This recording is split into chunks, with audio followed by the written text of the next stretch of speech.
Is that the first series done on overtime? Feels like it, doesn't it? Feels like it, doesn't it? Yeah, you're not far off. I got lucky so far too. Two O's for Face of Production. Easier day. Yeah, I was just gonna say, like, they really fucking needed this today. It's a long grind. Yeah, they've been fucking desperate to get like just some fucking relief for their fucking, you know, for their guys, man. We were talking about this before you dropped by. I couldn't believe it. They've got one observer. Yeah, Sliggy's doing everything, dude. All by himself. Doing every game, every map. He's fucking killing it as well. Yeah, but I mean, it's also killing him, whether he knows it or not. He likes doing it. He likes doing every game. He likes he doing 12 hours. He asks to do it. Yeah. Fucking hell. It's not like they're trying to stitch him up. He wants to do it. Thanks for the sub there, Jotra. Appreciate it. Nah, mate. Sometimes you've just got to say enough's enough. It's like when you see, like, you know, somebody drinking and they can't talk, and you know the mechanism's gone, and you go, "Oh, take the drink off him, mate." And you go, "No, he likes it. He likes it.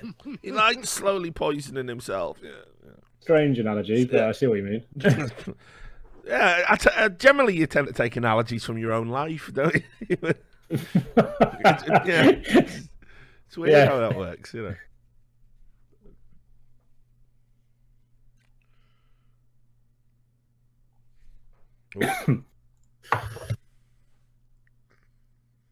Oh, I'm a pet.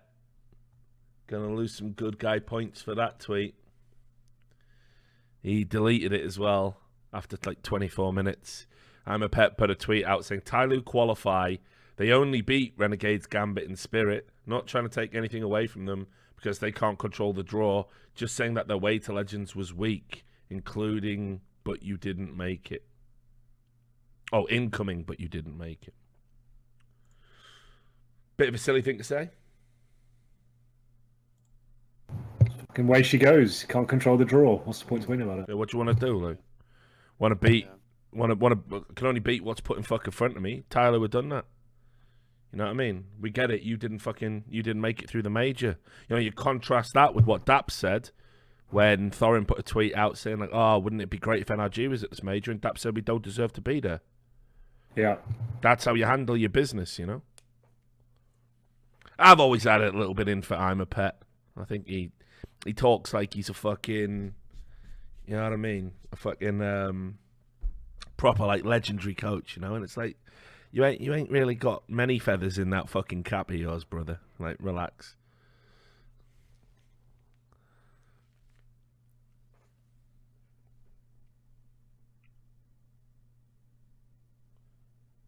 Yeah, and then somebody makes the point in that thread.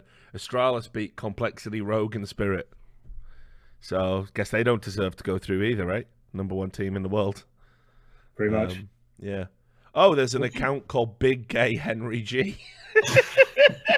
Just where? Like on my Twitch, yeah, because It's SoCom just gifted a sub to an account called Big Gay Henry G.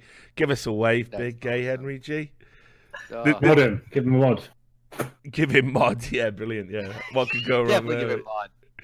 Yo, the thing is as well though, like I can just picture you like ha ha ha ha ha, and then he's gonna get a cease and desist letter. Yeah. My lawyers will be in contact. Yeah, my lawyers will be in contact with you. My big gay lawyers will be in contact. Story mob on the case right now. Crushing kids' dreams. Right, thanks very much for gifting a sub this. Anna, my reputation is being expunged. Richard's chat. Twitch. Don't you know who I am? The big gay lawyers, mate. The big gay law firm. There is big gay energy. Go on, yeah, mod. Go on, mod me. Oh yeah. He's subscribed as well. Mate, I can't. Right, my mod team run my channel. My beloved mod team that have been modding me since the beginning, since the days of Trash Talk.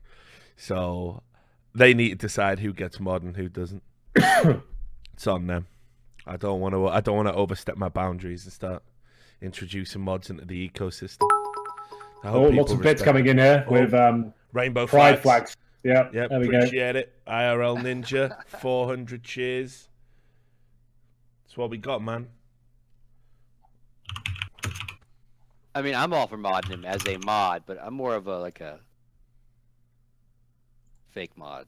I'm not I wish, I'm yeah, not if there was like a ceremonial mod, symbol. You like know, I'm not doing any sort of moderation in your channel. If anything, I might be making it Oh, worse. that's true. Exclamation drop once in a while. I'm just saying. It's more like, for me, it's more like it just helps punctuate that, yes, they are the legitimate person. To quote the the great Charles Barkley, I'm not here to be your role model. I'm not here to be your mod. What a That's your fucking parents' legend, job. dude.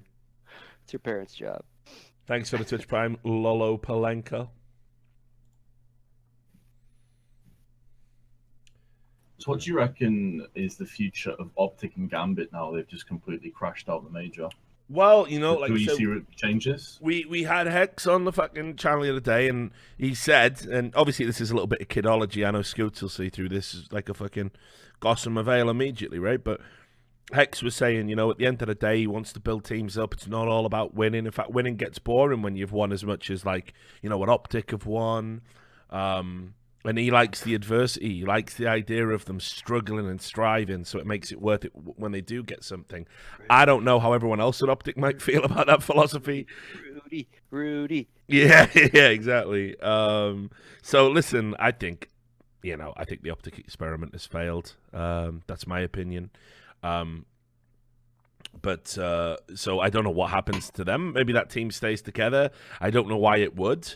I literally think, you know, this isn't a new team that was thrown together just before this major. They've been together for what, like 4 months, you know, and haven't got a fucking serious result. The Gambit thing, I think Gambit's a strange organization. Like, no, but they're technically UK registered, right? So it's another one of those weird, where does the money come from? Nobody's quite sure. They're thought of as a Russian organization, but they're registered in the UK. I think they've just kind of had enough. Obviously, that Gambit team's like super expensive because of like the exposure they get from having it in the CIS region. They're all on very high salaries. Seems a bit weird that you would just completely cut the team and then maybe walk away from CS:GO entirely. But like you'll definitely see those players again. I think Doja should retire, like, or just stream. Or maybe make pornography. I don't know. If Ron Jeremy can do it, you know, Doja can. But he should just cash it. He should cash in on Pornhub deal. That'd be fucking sick. Yeah, exactly. He should just cash in on the whole sex god thing for as long as he can. You know, and he's married and he's, you know, had a very good life out of Counter-Strike, and he's getting old and he's not that good. You know, like, just live the meme. Right, and just fucking stream or whatever you want to do. Like, he'll always be beloved by large swathes of the Counter-Strike community, but as a pro player, he's kind of done for me. Adrian definitely can still offer something. Hobbit can still offer something. Mir can still offer something. I never really rated Mo. Seems too inconsistent for me. He's in that strange twilight of, like, sometimes he's like an amazing tier 1 AWPer, and, you know, the other times he's absolutely terrible. The Yugi effect, I think we call it. Yeah, so I don't know. I think that Core 3 could go and do something for another org. Maybe Edward retires finally, but probably not. Simple, just fucking straight carrying people that don't deserve to be on a team with Simple.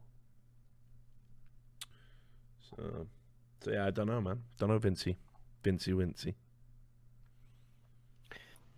like to point out, Machine's got a matching track jacket and shirt. Like, listen, people are gonna start fucking getting upset, right? Because people think our people are pick on. But why is Machine just come dressed as a Russian tramp? Fucking hell! What? I'm saying it's smart looking, like more power. I gave him shit actually in Stockholm when I saw him because, mate, if he was dancing a fucking hard style. At the international, he was wearing like these sweatpants kind of look on stage. I was like, so I gave him some shit when I saw him because he was wearing the same pants. I'm like, oh, those are. Oh wait, oh I see you dressed up for this too. Just giving him some grief, but they're letting him like be his own stylist. I mean, obviously he's comfortable with what he's wearing, which is key for him. But it just seems it is weird the disparity of it, I guess, between the casual and the not casual. Well, yeah, but this Good, is though. right. You're It's from a shirt broadcast back. background. That they have committed Little too every casual. cardinal sin. They've committed every cardinal sin there. You got one guy, smart shirt but sleeves rolled up and shirt out. Yeah. You got the guy next to him, blazer, smart shirt tucked in, smart pressed jeans, and then you got a fucking guy like I say who's like cheeky breaky, Eva Danka. You know, it's ridiculous. Back to owning the pigs again. Yeah, I'm with mate, you. just grow up. just grow up. Yeah, and again, like I'm not dissing on Alex at all. Like if No, me if either, they- man. Like if he says, hey, he wear makes it whatever work. you want, I've wore some wear shit. I whatever wore you some want. shit cheap suits in the past. I mean, that was just, you know, I didn't want to wear a suit anyway, and I certainly didn't want to spend like $1 million I hate suits. on a fucking wardrobe. But you know what I mean? I started enjoying the T-birds. That's fun. That's a little Grease reference there. Well, that's nice. Grease lightning. Yeah, not bad. So you can tell I got a slightly older audience around this. 'Cause, Yeah, like, nice. I like Grease it. I'm like, hey, references. reference will, point is on point. Still on game. Point. Yeah. Still on game. But yeah, the difference in it all. Like I always hated when I was on desks and they would tell us wear whatever you want because I'm like, no, we're gonna look all different. I'm like, are you guys wearing a tie? Are you wearing a jacket? Like so we can at least look. Yeah, there's just got to be again. It's just uniformity. Consistency. Yeah. That's all you have to do. Well, like, although this desk, what bugs me even more, and I don't know if anyone even notices it, although subliminally you all notice it, but nobody maybe talks about it. He's on the wrong side of the desk. The host is always on the left-hand side of your desk. Always. There's almost no major broadcast of any sort where the anchor, the guy, if it's that kind of discussion, is not either in the middle or on the far left. Never the far right, because everyone reads and looks. I was left going to say it's because of how you read left to subliminal. right. Yeah. And you like so when you look at something, you kind of almost look that way first too. It's subliminal. So you look to your host first. Never happens really. Face It has done it a couple times. A couple of people have tried it. Someone tried to try it with us once. I'm like, no, I'm not standing over there. I'll be on the other side. But the desk isn't. I don't care. Which is weird because on talk shows, but I We did guess it's Infinity a couple times. no, but, yeah, but I mean like late night. But I guess that's because you do a lot of single shots just on the host, right? So it's not as, you know what I mean? Like Letterman's always on the right. Yeah, that would be the only. That would be the late night talk show thing. Would be the only. Like sports always does it. Yeah, left sports is always left right. to right. Yeah. And talk show is left to right. Is that, yeah, I wonder if that's because it's always. Yeah, I wonder why they do it. But you're right. I guess it's because you want to focus on the guest, right? When they're sat down. Yeah, true. Actually, yeah, that makes sense. Yeah. It is different though. I mean, the sets are different too versus like a desk. But if you just look at any sort of like sports desk like that, analyst desk, at the half desk, news desk, you know, Anderson's on the one side, like they're always on the left side. You just naturally look there first. I wonder why late night talk shows are different though. You must know some TV episode. people. You can just like call up and I gotta reach out to some people. I know. yeah, just like get on a fucking blower, mate. Like call them up. Listen, Ted. Yeah, who knows? But anyway. Listen, Ted. But that bugs me about this event. Like, cause face it, I'm not used to it. I don't like it over there. I don't really like the set they're using for this. I hope they get a better set for the serious games. Yeah, because this is they're all set up at the other stadium, right? So they'll move over. So I'm hoping the set looks better because it looks a bit cheap, a bit plywood. Yeah, it's a little overlit too. It's not lit very well. Yeah, there's definitely some oversaturation. I stopped caring about that shit a long time ago. You see, it started becoming new and interesting to me. Once I started stepping off camera, I was like, I started getting interested in all this shit now. I used to spend my some of my off days at E-League, you know, up in the director's room, having a sniff around, see what people, you know, do, and learning more about the TV biz from that side of things. So, Yeah. because I'm, you know, and now that I'm in the process of like hiring talent and you know trying to put together like programming and broadcasts, I'm trying to think what games I can get Henry into. So I just hire Henry for every event. Anything, mate. Anything you want, I can do it. Clash of Clans. Love that. Yeah, mate. Anything you need. Mario Kart. Okay. Anything. Anything, mate. Anything. I'd do anything. Really. Any work you got going. Yeah, paint I'll your take house. Do you going? Yeah. Yeah, your event had Frankie too. Speaking of hosts, she's really Yeah. good. Yeah, I she's finally gonna met her at be- Stockholm. She's Spitfire. She's going to be real hot shit. I think she's a shoe-in to host 2019's TI. I'm going to call that one ahead of time. Did she do any Dota stuff? Nothing No, just but I matters, mean, so- like, I just think, you know how they like to rotate the hosts in, and they've had like, Yeah. I you mean, know, now that she's freelancing, they brought for Marcus sure. back. You know, they had Day 9 in there.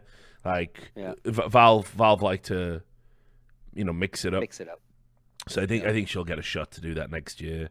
She really stood out at E3, so game developers are already cognizant of her. Like all the big game developers are always like trying to bring her in to like host stuff when they're doing like ancillary content around the game or doing like live broadcasts. So she's going to be a staple like on the gaming circuit. She's really into PUBG, and like PUBG have really taken to her, so she's going to do all the big PUBG events. So I think like 2019, like Frankie's profiles is going to fucking skyrocket. And Yeah, I mean, you know, it's like I was saying the other day. Like I was meant to host that PUBG event, and like because I was like director of talent, Yeah. I was like, listen, this kid's great. Let's put her on instead of me. No one wants to see my, you know, boring old face. Let's put her on. She's got great I energy. saw you a little bit. Yeah, you know, they made me come out because, you know, the character I'm playing on the WSOE shows is like I'm playing Dana White basically. Yeah. So I'm coming in, and you know I'm fucking basically like, oh, we're gonna make the match, you know, like we gotta have Astralis play, you know, phase, we gotta have it, you know, and I'll put it down, and you know we'll make the match, and we'll put the money up and the belts on the Rich, line. it's a side idea. We could also have proper fight in there as well between all the talent. Yeah, Actual let's fights. do that, mate. Yeah, Ooh, game of Lifty Henry. Game of Lifty Henry for the old you know for the old times. But yeah, so like they wanted to do like some establishment on the broadcast, you know, get me to talk. So I did like an interview with Sean Duras. I did like a few bits backstage. So it's just to have me on, and then at this media thing, I'm going to do a little bit of emceeing, talking about the vision and what our events are going to be. And then I'm probably going to start hosting the fight card productions we do, but with a secondary host. So I'll never be carrying the weight of the show. I will literally just be coming in to speak my mind, you know, be controversial, set things up, and then fuck off and let the secondary host do the minutiae and nuts and bolts. So that's how I'm planning it anyway. Yeah. That's perfect. Yeah, Frankie did great at your PUBG event. Yeah, like you say, she's a fucking pro. I mean, like she's like a classically trained actress, don't you know? So you know, she's from like a fucking drama background. Really shows in her polish, and you know, yeah, just great at what she does, and you know, great look, you know, great talent. So yeah, I think like you say, esports won't be able to afford her in a couple of years. Yeah, well, yeah. Twitch screwed up by letting that one go because obviously she worked for Twitch. For a Yep, while. That's exactly. why we didn't see Happens like that sometimes, doesn't it? You know. Imagine that. Yeah. Twitch fucking up. Probably seeing more of that these days. I imagine as time goes on. Yeah. People getting out. But you know, yeah, she's solid gold. You're right. Like Twitch letting her go is a fucking madness, right? Especially if Twitch end up hosting like some of their own esports events, which is being touted. Gotta hire her back. Yeah, imagine it. Yeah, she was one of the purges, I think, or part of one of the purges. Yeah, I mean, don't get me wrong. When the Twitch purge happened, I saw a lot of people like, "Oh, Twitch ain't the same company anymore." Let me tell you about Twitch, the company. It hired almost everyone in esports and gave them these cushy jobs. And if you even talked to these people, they couldn't tell you what they did at the company. That's no way to run a business, by the way, guys. Like, you know, what do you do? Don't know. Just go to events and drink a bit. Don't know yet. Yeah. And they all had these like very like obscure terms, you know, like a lot of them were like the partnership managers or whatever they are, which is literally apparently their jobs are just meeting up with other like streamers and, you know, fucking making sure they're happy and having a chat and that. And it's like, that's a great, from a community viewpoint, that's brilliant that you do that. But you've got to have a day job. You've got to do something in the office as well. And a lot of these people weren't, you know, they were sort of cruising by on reputation. So when I saw the list of names, I was like, kind of like looking at it going, yep, It makes Yeah, sense. some for sure. You're like, okay, that makes sense. Yeah, exactly. Probably, yeah. There's no doubt about that. They went on a hiring binge. And they grabbed everybody and anybody when they could. Because keep in mind, Zubu and those guys were doing the same thing. Come work for us. I have no business background. That's okay. Come work for us. Yeah, Help us and build this great- some people in the chat were like, "Lol, Fiffler," and definitely not Fiffy. Fiffy works his fucking nuts off at Twitch. He does come along to the occasional Counter-Strike event and meets us and has a few drinks with us because it's his weekend. But he does it in his own time. He doesn't do it on company time. It's not Fiffler, and definitely justifies every goddamn second he's in a purple shirt. So Yeah, I would say the people it's probably like a 1-to-3 ratio. One awesome person to a couple that probably maybe should never have gotten hired or hired and trained differently or whatever. So some of the purge I agreed with as well, but others, I mean, it's not. Yeah, others were real confusing to me. But again, it's like, what they'd done is Twitch internally had kind of refused to tighten things up, shall we say. And of course, right, well, you're an Amazon-owned company now. How long did you think this was going to last before they sent in the company, the corporate guys to come in and fix it? It's SOP, man. They buy you, they believe what they're buying, and that, the bill of goods you sold them is accurate, and they'll infuse you with some more money because that's how you grow, and then they'll keep an eye on you. And if you don't live up to what you sold them, they come a lot quicker and harder at you in the sense of, okay, well, now we'll come trim the ship because you obviously can't fucking trim it, right? And that's where a lot of those people that maybe had outlived their usefulness at the company got their purge, right? But now you truly have Amazon running the company, so the direction, the overarching, I think they've cleaned the house, and now they are going to shift the house. It is no longer the purple house that it used to be. That vibe, it's gone, right? But that's the nature of, again, doesn't make Amazon evil or nasty, but that's when you sell out and they take over a huge business. It changes. It just changes, man. Your favorite band starts making fucking prog rock albums, and you're like, wait, that's not the Rush I grew up on. Wait, who are you? See, you're taking analogies from your own life, just like I was saying earlier. That's how it works, right? Yeah. Sabbath and Dio, those don't go together. What are you doing? That's like peanut butter and get out of here. Yeah. So to me, the current analyst desk looks like a school project of three kids creating a news show for their classmates. People have left. Everyone brought their own clothes, setting up a paper wall in the bag and giving it their best. Scoots. Because they made their money, and it's not the company that they helped build. Good or bad. Probably better in some regards, right? Then probably not the same in some regards too, right? That's the nature of everything, man. MLG bought us. It was great for about a year, and then it was not so great because times had to change. It's like, oh, through no fault of us, you're forcing this. Okay, we're out. See ya. Bye. Yo, there was a donation here, guys. Right? To me, the current analyst desk looks like a school project of three kids creating a new show for their classmates. Everyone brought their own clothes, setting up a paper wall in the bag and giving it their bests. OMG Scoots. Oh, jeez. Brutal. OMG Scoots is still available, by the way. You just got to sub, bitches. Yeah, it's in your channel, right? We all got our own sellouts, all right? That's mine. Fuck Twitch. Yeah. Give me the money. Well, they still make money on it. Can you talk about what happened there? Because I don't think I saw loads of people spamming it in chat. Wait, can we talk about Face's broadcast desk again? That was funny. No, you don't have to if you don't want to. Obviously, No, I definitely bring it up. I talk about it. The biggest problem with the Face's desk is that their lighting is making everything else look really bad. If they had a better lighting. No, I'm talking about the OMG Scoots thing. How you took it away? No, from... I know. I'm just all right, okay, you're fucking with me. It looks so amateur. It looks like paper behind. Like it's just badly lit. all right. So it makes all the the show business, they just turned a fucking police spotlight on it. I don't think he wants to talk about it, Henry. No, so Scoots. Okay. So, okay, it's really easy.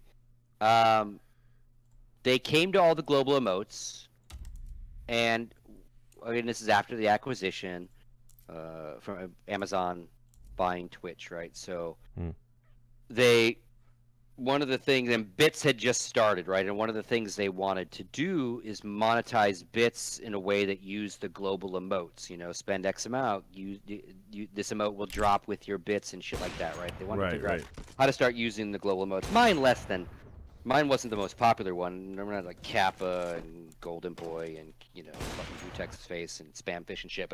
But anyway, like the top 50 global, whatever. But part of it was they had to secure rights to the image of whatever the emote was from the person, right? And work out some sort of deal. Very one-sided contract, right?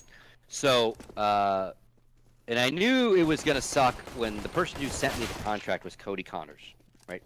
Cody Connors used to work for me at EG. He does esports. I love Twitch. Cody. You know Cody. I love him. Cody's a piece of work. But like Cody and I have nothing to do with each other when it comes to Scoots, the partner of Twitch, who's a streamer, whose picture is on Twitch, and whatever Cody does at Twitch, right? Like he's not my partnership guy, like unrelated to me, right? But they asked him to ask me because he knows me from EG, right? We're mates, right? So that was my first like red flag. Like, why is Cody asking me about signing this when Cody and I have absolutely nothing to do with each other when it comes to like Twitch, legality, my stream channel, anything, right? And even the global has nothing to do with my channel either. It's OMG from One More Game. So that was my first red flag. I'm like, oh yeah, I'll read it. Cody, oh right, One More Game. I didn't even think about that. It came from One More Game. It doesn't stand for oh my god. Oh my god, yeah, fuck yeah. Yeah, it's One More Game TV. So I'll read it. Sure. He's like, hey man, they wanted me to ask you this. Can you read this? Something about blah blah. Like it's kind of like very loosely. I'm like, sure, I'll read it.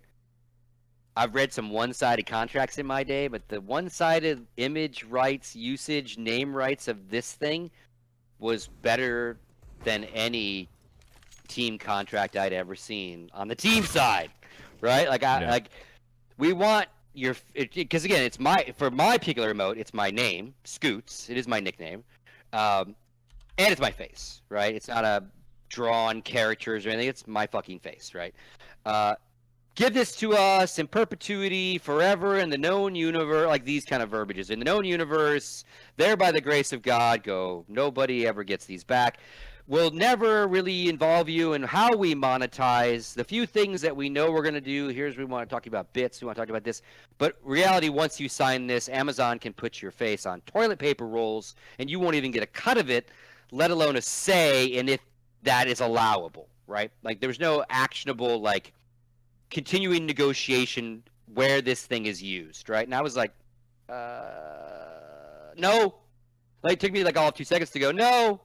Like, why would I ever give this to you, right? And then, of course, the whole idea is if you have a global emote, everyone knows who you are. You'll make millions of dollars off it because people will cut. But that was, I'm not like, I didn't give a fuck in that sense, right? And I didn't want it monetized unless I had a say in where they might use it, whether it's a bits campaign or a new T-shirt, global T-shirts at TwitchCon, every emote, whatever it happened to be. I just wanted a say in it, no go.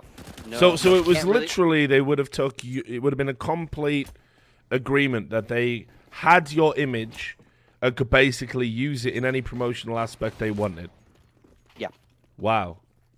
Yeah, and I might make some money on it, maybe, depending on where they used it and where they didn't. But it wasn't cut and dry on where.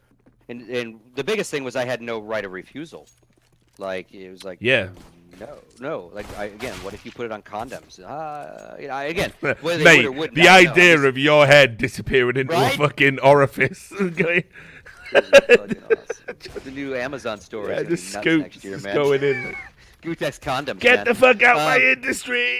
Yeah, and I'm also like this. I'm also the guy that's fighting for player rights and like all these different things. And I'm seeing all these one-sided things. I'm like, I'm like the last person that's gonna sign this shit away, right? Yeah. Unless you come to me and say, here's $5 million. There was no money. Let alone $5 million. I made that number up. But like, even if they would have said, hey, we don't know how we're gonna make money on it, but here's $100,000. We own it now forever. Those are conversations that you have, but like there was none of that. It was like, yeah, just give it. The idea was exposure. Just give it to us. And I reached out to a couple other global emote owners. And I'm like, did you get this same thing? Did you sign it? And I so many of them signed it, right? Some of them. How much do you think you would have made if you'd agreed with? to take I it. see. I really have no idea because I don't know what. I mean, they monetize a lot of weird global emote stuff these days, but how much are they sharing down to the emote owner? I don't have any clue. Right. You know, probably more. I probably make more on my cut of the sub emotes of people that subbed for it than I probably would actually make as it being used. Right. Yeah, I see. I mean, I know that Kappa, when he sold his face like long time ago to Twitch. Cause Yeah, he was out. He was out the door and selling his image and all that. Yeah, a long time ago. Right? Like $400. But he didn't said that publicly a few times, right? But of course, he didn't know what it's gonna blow up to either. Yeah. But you think they'd still might go back to him and go, hey, here's a little something, something, because your fucking face is everywhere. So that was it. Like, there's really no big drama. I just didn't like it. They didn't want to get their lawyers didn't want to because it quickly. I read it. Went Cody. I need to speak to a lawyer, obviously, about this if I'm going to have a conversation. Like he's like, yep, I'm out.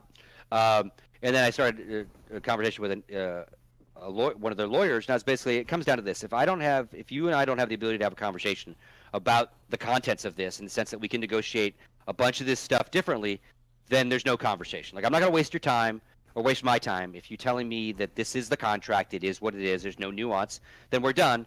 I want my emote off. And he was like, yeah, I really can't negotiate these. I'm like, well then, we're done. No meeting, no need to talk about it. It was over. I remember John while he was still with us. Went through that over the fucking lull. There was some stuff going on there that was kind of like, like it was all a bit strange to me. Like I don't know.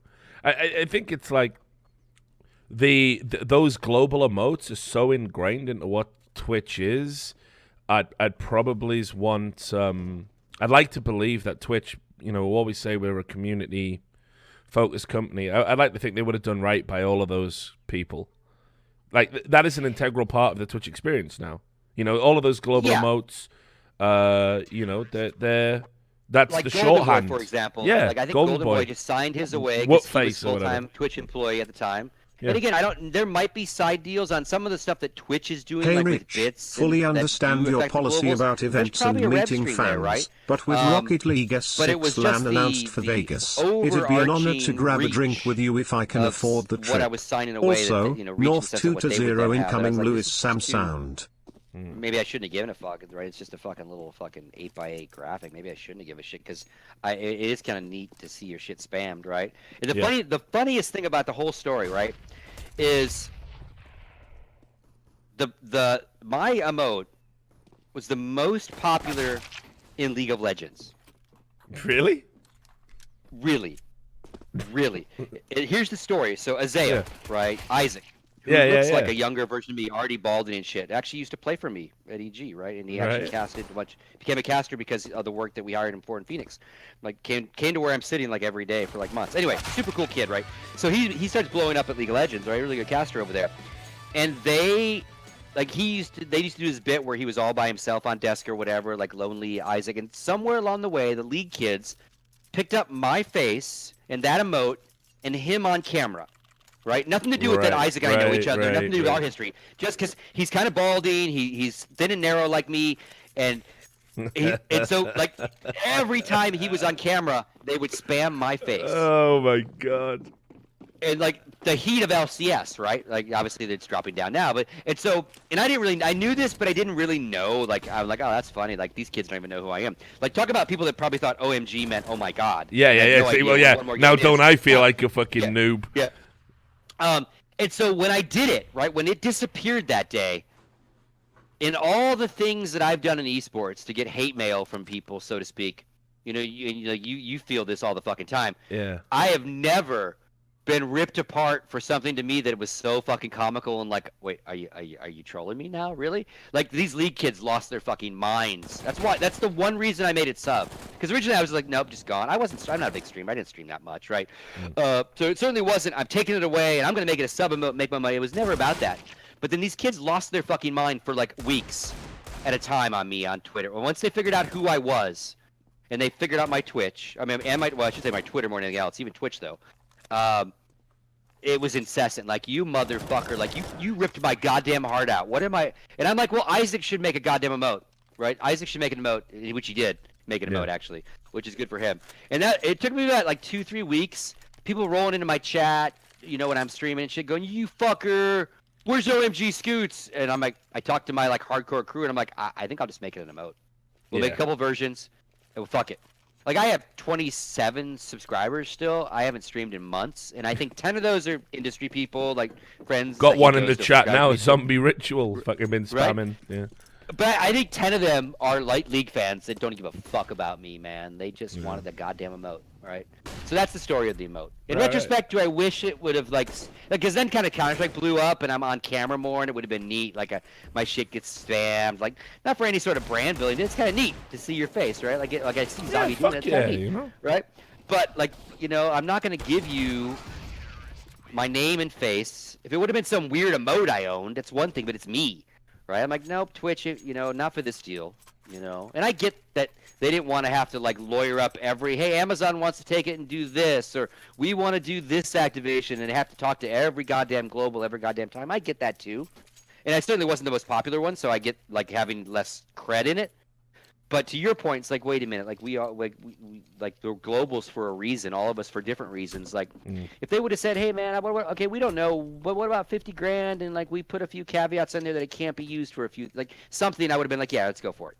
But to me, not about the money, really about like the actual like, we own it. See ya. We'll be cool with it. We'll be cool with it. Like, yeah, no. Henry had a similar problem actually with a guy in Germany who owned his body. Rather than the rights to his face. So you know, you sign those contracts young. You know? Yeah, I don't remember, but there wasn't a contract for that, was there, Henry? Oh, Henry might not be. He might have slinked off. All right, well, that makes it worse. Now it looks like I'm talking behind his back. So, damn, Henry. So yeah, not a lot of drama. In the sense of like when it happened, it was like, no, I'm not signing this. You don't want to negotiate, so we're at a standstill. A lot of people signed that, like I did talk to, like they did sign their deals. I'm like, oh, you better hope to God they don't put your name on a t-shirt, thing on a t-shirt, and they make millions off it, man. Yeah, true that. You get nothing. Yeah. So it's happened to a lot of players, man. Image rights is something you really got to be careful with. Yeah. Back to our earlier conversation. Yeah, right. I mean, teams don't even properly activate on them sometimes, you know, and it's unfortunate because they're not built to. They're built to activate on their collective divisions of people, not they have the rights as if they are a player's individual agent. Go sell anything you want, man. Let's talk about it. And of course, they can't like a normal agent can't take any deal for a player without or actor without. Obviously. Yeah, well, you had that weird Weezer situation. You know where it was like, so the player signs away their rights to the org they play for. And Weezer came in and said, well, your orgs are under our umbrella, and we want to sell these like bobblehead figures at ESL events. So we need your image rights. So it's like, okay. You know what I mean? Like, how many times can you sign away your image rights in perpetuity before they are permanently devalued? Because my understanding would be if ESL want to make bobbleheads again of Guardian and Nico and all the players that sold them the rights, they can just do it any time they want. You know, even if they never ran another Counter-Strike event and wanted to just sell Guardian bobbleheads out with their fucking car boot, you know, at their garage. Series. Yeah, they could just do it. You know? Yeah, and again, it's one of those things that, like,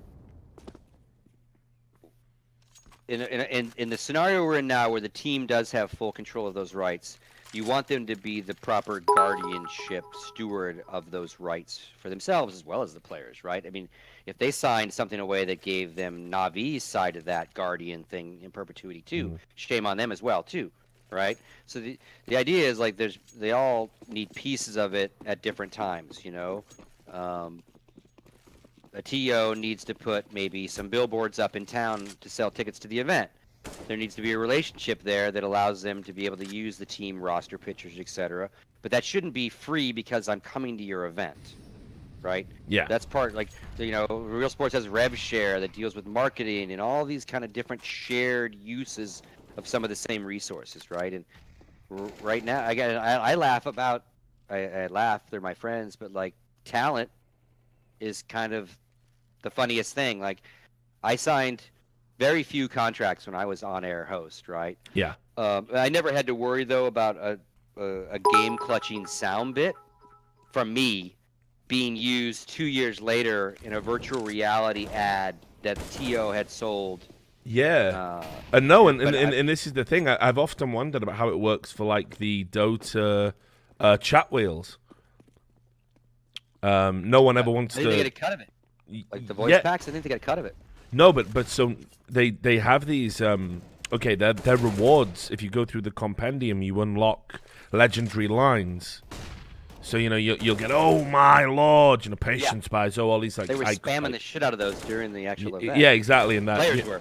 Yeah, and those casters that have the whole like latak matag normalin. Exactly. That is literally all from one 45-second segment of play. And these are like some pretty unknown, I think Malaysian, sure someone will correct me in the chat, very commentators. In that sense, yeah. And to get that, I have to go like level 1,000, level 1,200 or something in the compendium, which is a lot of money, to like a few $100s. And I don't know if those guys get a cut of any of that. I don't know if they get I would imagine, because Valve has been good, like with talent being part of like their autographs and stuff for the international. Like, and there are cuts involved for talent and players and all that stuff at the international too, and teams. So I imagine now they might have just paid those guys. Okay, we're going to give you X amount of dollars. We're going to use it. We don't know how much money we're going to make on it, or there might actually be rev share deals depending on where their voice sits in the. Again, I don't know the battle pass that much. Yeah. But I doubt that they're in there for exposure only, because they don't let them. They don't. The autographs aren't for exposure only. So why would? That's all something that we. That's something we talked about. Anders and I have both. Jesus. Like F1 racing happening. What's Henry doing? Sorry. Like voice packs in CS. If you could hear Anders like yelling shit in your matchmaking game, right? Would that be cool? And would enough fans buy that to make it worthwhile for Valve to do it? Anders will get a cut, Valve will get a cut, and away you go, right? Yeah. And now you've helped add money to an ecosystem that money wasn't being. It's not like you're taking it from somewhere else. It's brand new. It's a brand new toy, if you will. And so, yeah, casters. Back to the casters. Like their voices are being used commercially, with certainly like your day rate does not. Like you pay me my day rate to cast. That doesn't give you the right to grab the coolness I throw and re-merchandise it. Agreed, right? Yeah. But it's happening all the goddamn time, right? Yeah. You see it like this is esports. And it'll be like some big sponsor. Intel, proud sponsor of ESL, and it's like you hear like fucking Henry Sado dropping all these like Anders, Moses dropping all these like cool like iconic memorable lines, screaming at the top of their lungs, and you're like, wait a minute. None of that money is gone in their pockets. I know that firsthand, right? Unless there's a global conspiracy to lie to me and they're not telling me about it. And that does seem a little bit unfair, and I'm not even sure. I think about every gig I've ever worked, with the exception of E-League. I always did it on spec. I never signed a contract. Yeah. I think MLG I signed and E-League I signed. It was done by email. It was like, do you want to work this event? Yeah. What are your day rates? These sounds reasonable. Let's do it. Handshake. But there was no expectation of content usage, post usage, creating new stuff there. Yeah. I know we hired you to host the desk, but we need you to do all this B-roll this day before. Well, no, it's not really what you hired me to do. Yeah. There's all sorts of nuances you can go down that road. It just seems weird that they're even a courtesy thing would be nice. Like even if they said, look, don't even try and fight it with a lawyer because we'll probably win. But we wanted to use your this line for this product. Do you have any issues with that product? Does it clash? Because let's say again, right? Okay, I'm sponsored by Rivalry.gg on this on my YouTube channel, right? And let's say I did an ESL event, and let's say I was a commentator. Let's say me and Henry get the band back together. Sadakist wants to move to PUBG, and I say, all right, fuck it, I'll become a commentator. Me and Henry become a duo, and I get an iconic line. I say, yeah, and then ESL use that to promote a Betway thing, and then Rivalry are on the phone to me going, you're promoting and I'm like, well, I didn't agree with that. So now it's really, really fucked me, right? So it's like that's something that definitely people need to really start getting on top of that shit. Oh, because again, your Definitely. personal endorsement's going to get wrecked, right? Well, the other thing as well, Rich, I've had some lines that I've used for tournaments I've never been affiliated with and never worked with before. Really? On their their build-up moments and stuff, and it's like, well, So that's never even even worse. That's a third party taking someone else's Holy bullshit shit. rights of yours, right? It's not even the right TO. Like, Holy shit! I didn't know that. You can you not say which ones? Well, I think one of them was like MLG, and another one may have even been E-League. I can't remember. Oh well. Oh no. Sorry. Oh Yeah. god. Oh god. Yeah, so that's even This got awkward real quick, didn't it? Yeah. There is something to be said. Like, I worked for ESL, and now ESL is using my voice to do another thing. Okay, but yeah, no. this is if ESL and if ESL is grabbing MLG footage of someone who's never worked for ESL, and all of a sudden he's in an ESL commercial. Yeah. His voice. That could. Oh Vince, I am yeah. so sorry. Like. No, it's fine. So But I'm just saying it does happen. Like, I've heard it, Yeah. and then other companies I haven't worked with much Yeah, have so, used a lot like, of my stuff.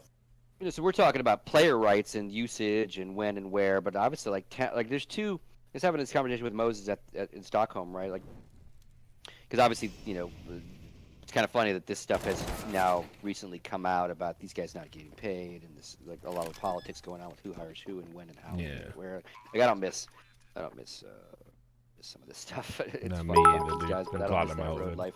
Yeah, but point being, like I was talking to Moses about it, and you know, one of the things he was saying, you know, he was, you know, lamenting these issues, and I go like, you know, I don't know if you can put a union together for, you know, 9-10 guys, but maybe if it's an association of casters and a couple different sports, more like a Screen Actors Guild, more like a broadcaster association. It's what On Games Fire different. should have been. In my Yeah, something like that, right? Because I think what gets lost on a lot of people, and like to take it like to the extreme, right? You take an esport or sports to an extreme, right?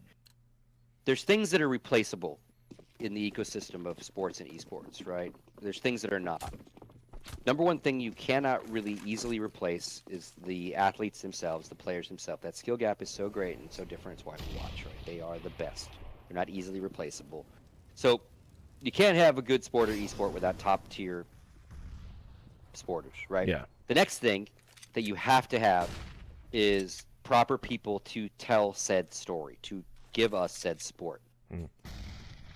You can hire production trucks. You can hire arenas. A lot of those jobs are just really good people that are good at those jobs, but those jobs are technical in nature, and a lot more people have that skill set. It's a lot easier to be a welder than it is to be a basketball player, right? So replaceable elements that, again, can be hired out are tournament organizers, are admins, are the people that put on the show, right? The people that make the field, right? Not saying the game makers. Obviously, you need a game, right? Yeah. But the hardest things to do right are the Henry G's and the people he's talking about in the game, right? Those are the two. And then I'm sorry to say, you can take away Henry G and still have us watching the sport, right? You take away the players playing it, we're fucked. But so it's layered, right? So it does bug me that like they are at this place, especially in this game, where they are being pitted against each other and being forced to do more for less than really like being treated. And I don't mean they need first class tickets everywhere and caviar and shit, but like it's gotten worse from when I was there, and it should have gotten better. It's gotten better for the players, right? On that side, better conditions, better money, better negotiations with everything. But these talent, like unfortunately, like it's not better. It's worse.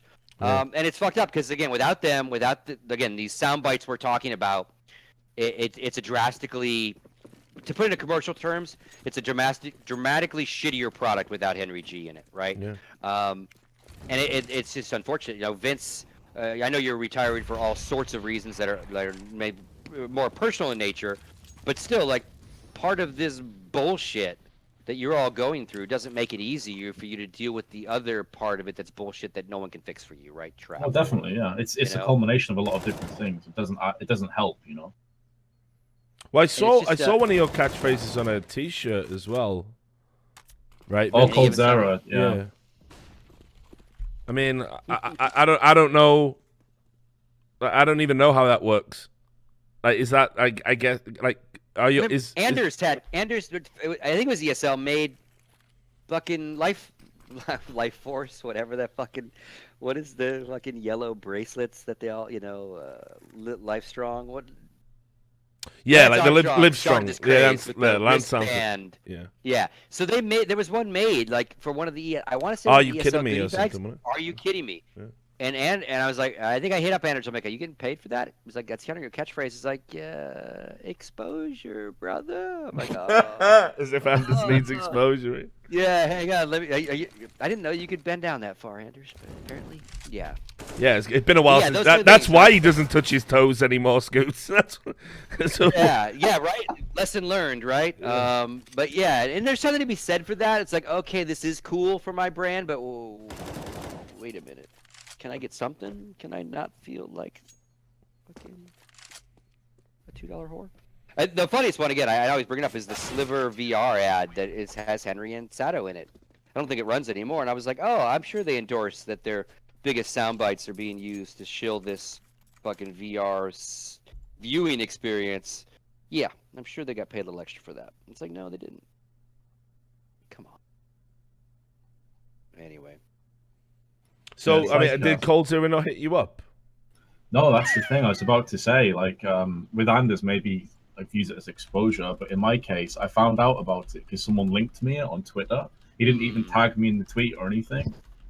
Just used the t-shirt. And I retweeted. I was like, fuck it, whatever. I don't really care anymore. Because at that point, I already knew I was going to take a step away. But, yeah, like, not even a tweet, not even any kind of mention who actually said it. So it's pretty standard, I guess, in esports, right? Yeah.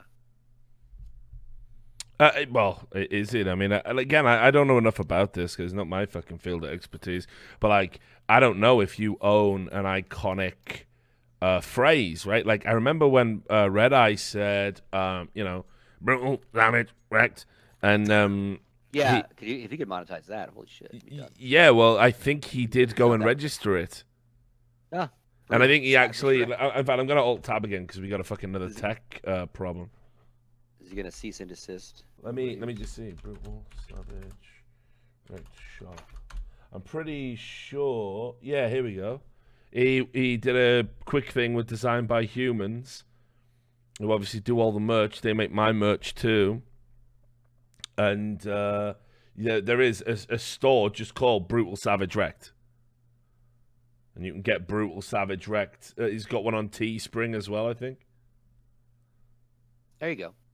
So I think he quickly went out and registered that phrase, so he could basically, because you have to. Yeah, obviously. I mean, prime example. I think the most well-known example would be Michael Buffer. Yeah. Let's get ready to rumble. He owns that shit. You cannot fucking say that on a broadcast without paying him boatloads of money before you open your fucking mouth, or he will own a piece of your production that day. Like that is legendary. His ownership of that. He gets hired so people can use the phrase. They don't want him to say it anymore. It's like, can we use it? Well, brother, right? Interesting story. We obviously went to Bruce. For it's time for our PUBG one. I forgot about that. Yeah, there you go. Yeah, but, so we wanted it to look fucking sick. It was our opening show, first show we'd done. Yeah, and obviously it's Vegas, right? So you associate Bruce Buffer with that. There you go. Michael Buffer selling "Let's Get Ready to Rumble" for $400 million. Yeah. So we So we reached out to him, and even just to have him literally do a read of "It's time," that is a pretty penny. He's getting paid every time for that. Yeah. So, it's crazy to think. I mean, that's the extreme of like, are you kidding me, right? But the same kind of idea is when does that shift to something that you should be compensated for because other people are using it in a commercial way outside of the commercial reason you were paid to say it in the first place, the actual broadcast, right? Yeah. And again, like good luck getting those contracts going, right? Because again, they'll just we'll hire these guys. Yeah, I mean, and again, I think for just for future, like obviously if guys have like those iconic bits and it's very clear it's gonna be some, you already see people like memeing on it and stuff, you should probably fucking go and get it, just I don't know, whatever constitutes registering it as a fucking trademarked phrase, because it can't be hard to trademark a phrase. Been watching since Columbus. Never had income to directly support besides just watching ads on your YouTube. Copyright? You and Scoots bring back the nostalgia. It's one of those. Yeah, I'm not too sure. I think it might fall under trademark. I'd like to point out that I was gonna mix speaking it up. of like trademarking, this fucking major needs fucking. Can you hear me now? Right now, these players are running around in a tech pause, making sure they can hear each other's footsteps. What the fuck is going on in this world? Like this is beyond like, hey, the FPS on the PCs need a little work. Face it. Oh, those headsets not so good. The first. Oh, like this is how can this be so broken? Oh, I mean, panorama. Oh, what are you doing? This is insane. So you get Verizon involved. Can you hear me now, Major? I just quote. So any of you fuckers in Twitch that go to Reddit and take credit for that, I just want a little asterisk that I actually said it first. Mate, just set the Scoots legal team on them. You've already done Twitch, so. Can you hear me now? Welcome to the Can You Hear Me Now? Face it, technical pause. This is not even Face It. I mean, no, yeah. This is the thing. We've been Richard, you sexy bloke. Reckon Read the CS:GO game chat. Players gathered up in center of map, and they wrote that they can't the footsteps at all. Is this actually a build issue? I mean, is this a Valve thing? I don't know. Again, I don't know the details of it, but it sounds like the players that I've seen publicly as well as a few privately say that they've had this issue, like. And it comes and goes randomly. Like, yeah, I didn't hear footsteps, then all of a sudden I heard them. Because I know enough about what goes on at tournament organizers to know many a tournament organizer has said this is a game issue, this is a Valve issue, when it actually isn't. It's a server setup issue. And Valve obviously are never, they're Valve. They don't need to come out and be like, no, that's wrong. Tournament organizer, that's not true. They're never going to do that. So it's like sometimes Valve are used as an easy scapegoat for what is actually bad server setup. So I don't know. I don't know if that's what's going on here. Yeah. And sometimes the venue internet goes down. Oh, it's not us, it's the venue. Yeah, but you're the one that you hired the venue. Yeah. You hired the venue, you check the venue for suitability. You have the ISP, you have the backup ISP.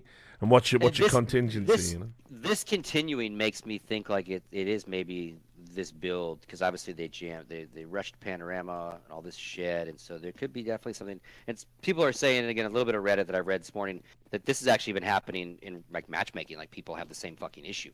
Yeah. So with the footsteps going away and the audio dropping and coming and going, so that scares me that if it's already been an ongoing issue, that now we have it at the highest level, and obviously. Like, yeah, if you have internet issues and like those things, I will lay on Face It and ESL and ML. Like, yeah, regardless, like the buck stops here. You hired every vendor in the building, so if a vendor fucks up, that's still your fuck up because you hired them, right? This isn't a bunch of like kumbayas coming together. You hired these people. This one though, if they're given a build that they A, don't have the wherewithal to fix, and B, can't properly troubleshoot. Like it seems like their internet issues went away. I mean, those kind of things have stopped to Face It. Yeah. Like, this one is not. Like, this is ongoing. Like they're literally walking and creeping up and down Banana right now, Richard, to see if they can hear shit. Nope, can't hear him. Yeah, it's ridiculous. I think. Look, listen though as well. But you're right. Is it a server setting like a flag issue? And not, like, I don't know enough about the technical But what if as well, right? If you're using this custom build, thanks for the sub by the way, the Regal Ace, and thanks for 30 months in a row. If you if you're using this custom build, using a special custom build for the major implies you could use just the regular plain vanilla build, right? So at this point, having had pretty much every game fuck up with this footsteps bug, why wouldn't you use the non-custom build? Like, what's so important? What are we getting with this custom build? Like, what's the benefit, right? Like, I don't even understand what's different about it. I don't think it's a custom build. I think it's part of the shift to Panorama. The Counter-Strike has been rebuilt, and now we've... Why can't I find your stream on HLTV? When I click on the match, I thought you were hosting the major. Add all that shit together. Yeah. But you have to roll back to what Stockholm used, right? Yeah. And I don't know if Valve would I mean, I don't know if Facet's reaching out to Gov, going, "This is fucked up." We can, who knows how they're troubleshooting. I don't know Valve. I don't think Valve's on site yet. People in chat are saying this build has an inbuilt veto system that the previous one didn't. So, I mean, if that's true, and again, obviously it's Twitch chat. I love you guys, but I will take it with a fucking liberal pinch of salt if it's all the same. But if that is true, I mean, the gain is nothing compared to what you're losing. Yeah, I imagine there's lots of things that are new to this build because, again, first major on Panorama, all those things. So I imagine there's lots of new things happening, and who knows which ones of those things are breaking to cause this weird fucking bug. Yeah. But it sounds like, again, if it happens in matchmaking now, then that's unrelated to a new build and more related to the Panorama build itself, right? And not related to the veto system being in-game. But again, like, if it just insanely, like, glitches, there's no way they're going to fix it. Unless, like, I mean, how are they going to magically, like, because what it sounds like, in talking to a few of the players, like, 1 minute it was fine, then it wasn't fine, then it was fine, and we still won, so we didn't give a shit enough to say anything. But I noticed it too. I didn't hear his footsteps, then I heard his footsteps. So even if they're testing right now, right, like, and this is cool because watching your stream versus watching Face It is just showing players and shit, right? Yeah. But we're seeing them testing in Go TV, right? So even if they test and it's all working, like, who's to say in 10 minutes JR still hears everything right? Like, like, how are these 10 players in Face It going to troubleshoot the fucking code, right? Yeah, I know. Like, this is just insane. This is insane. And the worst part is as well, when you watch and Go TV, you can hear the footsteps. Like, I can hear, I can hear them all running around perfectly fine, right? So, and again, the fact that it's random and the same player could hear then not hear, then a different player can hear and not hear. Like, there's no rhyme or reason to it. Like, oh, this kid's PC is fucked up. This one player's config is fucked up. Like, nothing's leaning towards what usually goes wrong, right? His drivers are fucked up. This is fucked up. His game install. So, like, how are they gonna? Like, they should just fucking stop. Take the day. Like, and what I don't know, and again, we can't cry over spilt milk, win or losses, but how many games were affected by this? Were we? There was definitely a moment today in the Tyloo game. We all noticed it right? during a live round. Bentech couldn't hear someone right next to him on his left. Yeah, he didn't even look at a guy, but I could hear it in Go TV. I even said on the stream, I said, "Fucking hell, Bentech, you heard him." And then the next round, he said, "I didn't even hear that guy." So how many is maybe a side effect of maybe one of the reasons we have so many OTs is so many rounds are being won and lost where maybe they wouldn't have been because of this kind. I didn't hear the defuse, didn't hear the bomb, didn't hear footsteps, didn't hear this, didn't hear that. And maybe those little nuances change that round where you go, wait, how did he just 1v3? How did that happen? Right? It taints it. It's like I tweeted today. It's so disheartening because it taints all this shit now. Yeah. Well, yeah. Fixed, and Shazam tweeted out about it. Apparently, said he was having the issue in game, but he just rolled with it because whatever. Yeah, and again, talking to some of the players in private, same kind of thing. Like, you know, not gonna bitch about it. It's happening to everybody. Thank God we won was kind of the vibe I was getting, right? Because again, the other issues the players had, like they didn't like those first headsets. The mics were terrible. I mean, we won't talk about the weird SteelSeries branding on non-SteelSeries gear, but the mics were terrible supposedly. So they fixed that. With the different headsets, right? Better headsets. They upgraded the PCs because FPSs were inconsistent and garbage. But this is one that, like, fuck. There's dare I say it? There's a good point from Fodder TV. I know this might be a genuine problem. He said, but am I an asshole if I wonder whether or not some players aren't actually having the bug and are just using it as an excuse? Every other single. I think it's been every Inferno game. I don't know if it's happened on another map. That's actually a good point that can probably only be observed and thought about if you have a certain type of brain that Fodder has. Yeah, I'd have to. I mean, obviously, we're getting a lot of Inferno period, so we are seeing like there is cause and effect here too. But I don't know from my conversations with the players if they definitely didn't drill down to me that. I guess I could ask the players that gave me feedback, but that it was only on Inferno. I did not hear that. But it's definitely happening a fucking shitload on Inferno. That would help troubleshoot it. Like, okay, maybe it's now map build related, you know? We'd have to ask more players. Yeah, and apparently the game will restart in 1 second. Tweeted it as well. Definitely seems to be disproportionate on Inferno. Someone said Zipnik's had it on Mirage.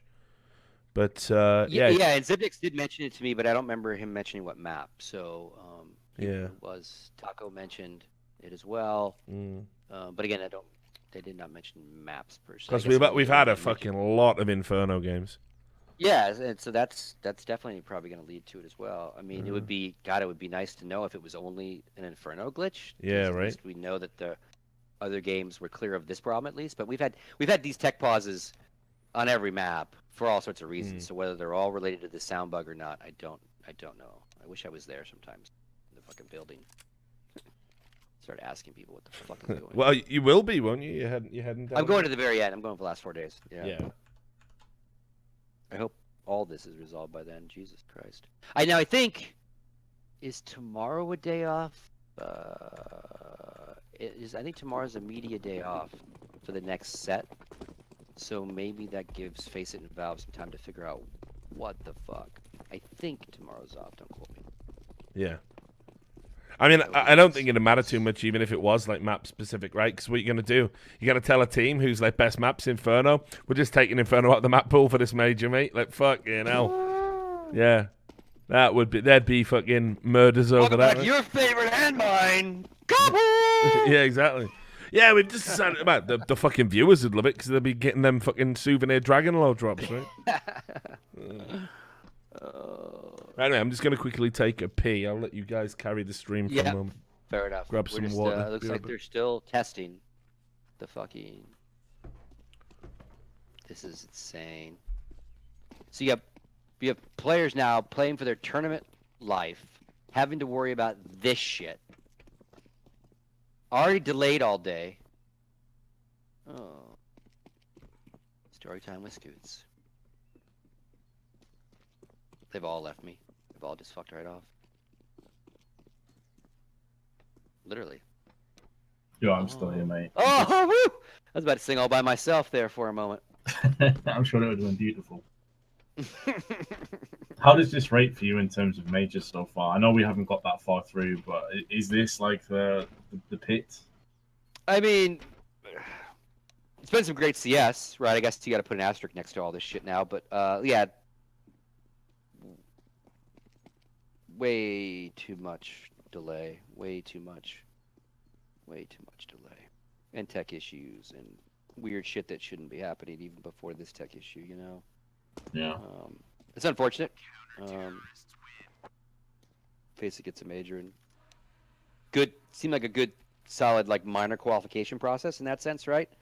To lead to this, and then like these first couple days obviously been rough for them, you know. And now this one is this bug, especially if it's not their doing and no control over and didn't know till it was too late, kind of thing. That's like, oof. And yeah, some of the games, you know, been kind of blah too. Thank God I'm still on Stockholm time though. I just have to really reset my clock. Get jet lagged again. I just kept fucking waking up, napping during the day and watching matches all night. Yeah, because you're going back, aren't you, to the yeah, and then I'm going back towards the very end, right? So just stay on weird time. I was saying this to Richard actually yesterday. I don't know if you'd agree or not. I'd be curious to hear your thoughts on it. But when a major is this poorly run, whether it's Face it's doing or Steam, like Valve, whatever, it's for a whole different debate. But do you agree? Because I think that for a new player coming in or someone that's interested in watching CS for the first time, they see the huge viewer figures. They're like, oh, cool, let's try CS out. They tune in to see this shit show. Do you think it puts people off? Do you think this is actually harmful for CS? Yeah, certainly. I mean, I'd caveat it with like it's not the end of the world for our game if a tournament organizer stubs their toe. But then again, this is our Super Bowl twice a year. It is our biggest thing. It should be. It's the same reason we get mad at Valve, right? Like, why don't you do something more with the prize purse? Why don't you make this more prestigious? Because now we have regular tournaments that are technically bigger than the major. And the same teams show up, more money. So, yeah, this is supposed to be the shit, right? When a TO gets it, it's supposed to be the best they've ever done. You know, sometimes they bite off more than they can chew, and it bites them in the ass. You know, obviously we've had other majors that have had technical issues. We've had other majors that have started shitty and ended up great. Yeah, so I think you know you're a hardcore fan. You tell your mate, hey man, wake up with me at 4 in the morning. Let's watch these matches. Show you how great Counter-Strike is. Fuck Overwatch, you bitch. And he tunes in, and like you have to keep explaining to him, yeah, this delay, oh yeah, this, oh that, yeah, that kid will hold that over his mate's head forever, right? Yeah, remember that time you made me tune into Counter-Strike? Fuck you. You know, how many fans that happens to? No, but even again, like we also have issues with we're already trimming our gambling fan base in a variety of ways. Like so, anything you do to take away from like the most polished product in esports, you know, like hurts. It hurts, right? It hurts. Face it. Let's start right there. This hurts. Face it. This is not good luck for them, right? They know this more than anybody, right? They finally get a major, and it's like their problems and not their problems, but still their problems, right? They are the host. And yeah, I think it trickles down. Again, it's one of those, they always remember how you finish, right? It's kind of the event motto in the regular world too. It's not how you start, it's how you finish. So, you know, if we can get into Wembley and have 3-4 flawless days with good numbers and good Counter-Strike and not tech issues, then this kind of shit will kind of get forgotten. It'll be memed by us, right? But it won't have the negative. Like, I think the negative ecosystem happens the last 4 days, right? If the shit is bad because who's turning in right now is us, right? This is group stage shit. This is Swiss system. It's the middle of the night for half the world. So the fans are who's turning in, and we're used to tuning in to having shitty TOs sometimes, or TOs that have bad days, right? We've kind of been baptized that way, right? It just shifts. It used to be ESL. And now and then Gfinity had some issues, and we like to fuck with EFrag for a while, and now it seems like Faceit is getting some shit because of this, right? So we shift who is the worst tournament organizer and who the best is, right, all the time. But we don't stop watching. But Thursday, Friday, Saturday, Sunday, when the world starts tuning into our major and it's hyped on everywhere and ESPN starts writing about it, you know, and when our major debuts, that's when I would get worried, Vince. If this shit happens when we've got 10,000 kids sitting in an arena and everyone watching at home, that's when it turns into a bad look, right? And that's when I go, God damn it, Valve. You need to do more, right? The shit you just did the international without a goddamn commercial break, right? So I'm not worried yet about like this event. That makes sense. Other than I'm worried about, you know, Faceit and us being pissed off and players having a shitty experience. But I don't think we lose mainstream till like the shit is bad in the mainstream. And this isn't mainstream yet in that sense, right? Yeah, I agree with you. I think the last few days, really the playoffs are the key ones, and if they're still having the same issues, then it's going to be a seriously bad look. I think it's still salvageable, even though it's been pretty awful so far. Yeah, it's definitely not been good, right? And I'll give every TO, no matter how many years you've been doing it, your first day to be an absolute shit show, even after 10 years in the business, as some of these organizers are, if not older for some of them. You know, because it's a new venue, you've loaded it in under a duress, not a lot of time to load into these venues. You know, every day you rent that venue to load your shit in is lots of money, so they load, and sometimes the event might be not available because there's a concert there the night before, so your loaded is tight. So, like, there's all of these things that can just destroy yourself on day one, right? But usually you figure it all out, you put all those fires out, and then the event rolls from day one forward, gets better and better and better. By the time we get to Sunday, it's the greatest goddamn Counter-Strike tournament we've ever seen. Every single time. Best goddamn Counter-Strike tournament ever, right? Almost, right? So, but it's when day 1, day 2, day 3, day 4, day 5, some of the same issues are cropping. You're like, okay, you're not properly solving, you know, in that regard. And that you know, then it's like shame on you. You know, I gave you your day of the bullshit of loading in, you know, but now this is on you, right? I mean, MLG got burned a couple times by venue networking in StarCraft 2 events and underestimating backup plans that they decided for a couple years, we're just gonna fucking roll a satellite truck in. We're going to take the internet away. I was talking about the satellite truck on the stream the other day. Like, as a contingency, I know it's fucking expensive, but it can't be fucked with if your ISP gets blown out, right? Yeah, Fodder, I don't know if they are there yet. I know that historically, well, I guess this part of the major is still a little new anyway, in the sense of like how long the major lasts. But historically, those guys usually showed up towards the end of the event, right? The last set of groups and into the playoff championship stage, right? They could absolutely have guys on the ground right now with Face It dealing with all these issues. I don't know. So I don't know that for a fact. But generally they show up more towards the end. At least they have historically. So I don't want to. Yeah, it used to be you'd see them there day one, back when the majors were a relatively new concept. Yeah, they were there for groups, because groups led right into playoffs and you were done, right? But now the major is stretched out to weeks. It used to be a week, right? So I don't know if all those guys are maybe they go in shifts. I would hope, again, that someone has been there from day one, especially if they're using new server kind of clients, servers and clients on a LAN thing. It would be nice if Vitality and those guys were there from the get-go to take that weight off of Face It if issues were not Face It's. I just don't know if they are there yet. All right, well, looks we got fucking we got it back up and running. We're back in. We are back in now. How long until the next tech issue, guys? Oh god. 5 minutes. Yeah, give it a while. The thing is, as well, it has taken a little bit of the fucking, you know, verve out of the game, right? Like, you know, when a tournament, when a tournament becomes almost like an ordeal, you know what I mean, Vince? Like, you just want to get to the end and have the real games begin. I don't want to feel like that when I'm watching Counter-Strike. No, you know? No, especially not for a game that matters a great deal, because this is a 2-for-2 game, right? So like, whoever loses is out, whoever wins progresses.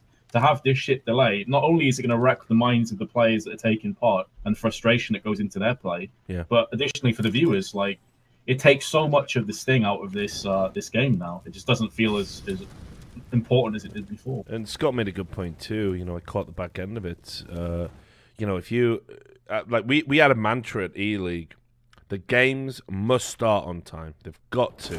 You know, we were a live TV operation, and we wanted, even when we did just Twitch events, we carried that philosophy too. We had hard starts. It wasn't good enough if you know, to say, well, it's on Twitch. You know, we can let it slide by a few minutes. It was we have hard ins and we have hard outs, and let's try and fucking hit them like we would if it was a live TV show. Mm-hmm. And you know, it's true, man. Like, you know, we're a global esport. People are setting their alarm.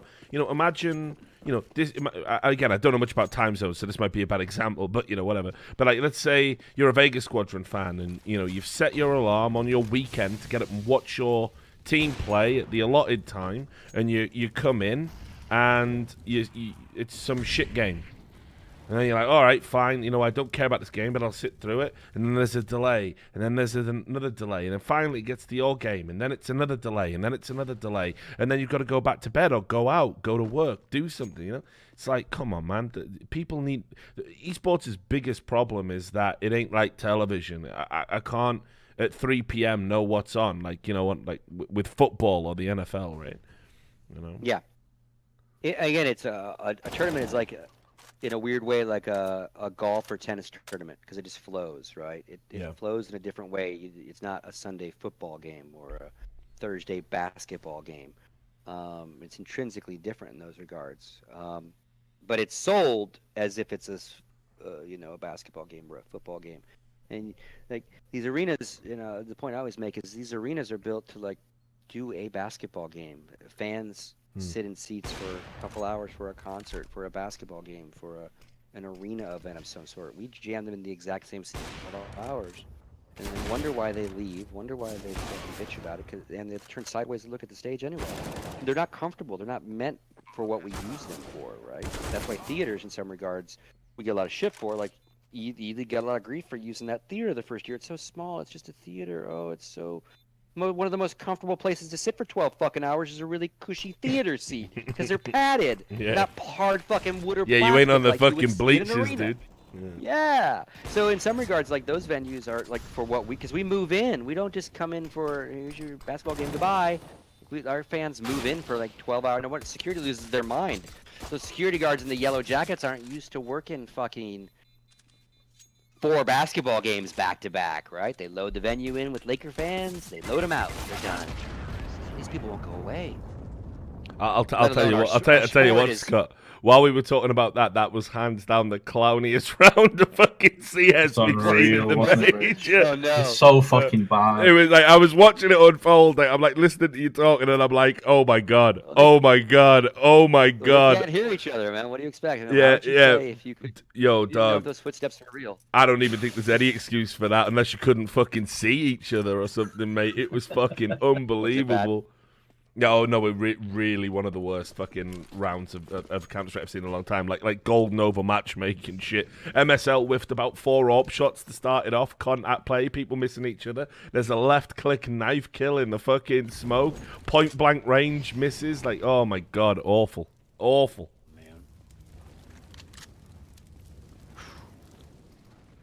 But again, as well, right, you see that, you know, it's hard to chew the players up for this because they were out here, they were ready to play, they were warmed up. Then we have an hour fucking break where you got to play fucking, you know, grandma's footsteps to try and, you know, fix the fucking game, you know, so. Yeah, and like North, for example, has had like the latest game, the late game every day. True. Almost, and it's been delayed. And I know that they're only, you know, we're only given like rough times, right? Your match is we're gonna do 2, and then 5, and then 7. So players know that, you know, their 7 o'clock match is probably not a 7 o'clock match, but like every single match night been delayed. You know, because it's not the games all went to overtime and they were amazing. That happened as well. I mean, some of the games were not amazing in overtime, but you know what I mean? But also, technically, it's added hours and hours and hours. So then you finally start, like to your point, right? Okay, we're an hour late, technically, now, and now halfway through round 1, first half, we have to figure out people's footsteps. Yeah. Like, yeah. And momentum is huge in this game. We talk about it all the time. You know, I always laugh about any given Sunday and all that shit, but this game is such a headspace game on this level of play, right? They all got the fucking smoke style. They should. Technically, on paper, they all have the smokes and the flat. Like, they know what the fucking to do. And now it's like, who came to the game? Who showed up, right? Whose head, you know, is in this game? How do you keep it? It's like, Lake tweeted it. Thank God they won, because they had a couple of those technical pauses, when Complexity was playing, that they were rolling, right? So they're like, those pauses can fucking, that's like a free timeout in a weird way, although it's even, you're not allowed to talk and those kind of things, but still, it's a definite a grab your nuts reset for a team that's getting their ass kicked, right? Anytime a tech, it's like, oh, okay. Whew. Yeah, I talked about it again yesterday, right? on the stream. Yeah. And such a frustrating, like, because Big Mo is so awesome when it's rolling. Your money's rolling, everything's rolling, man. You don't want anything to stop that train, man. And he comes from the old days where that train really meant something when you started rolling people, man. The old days of CS, man. When actually, when you won the pistol, you definitely were not going to lose the next round. Like, that was almost literally impossible to do unless you, like, quit the server. Nowadays, not so much.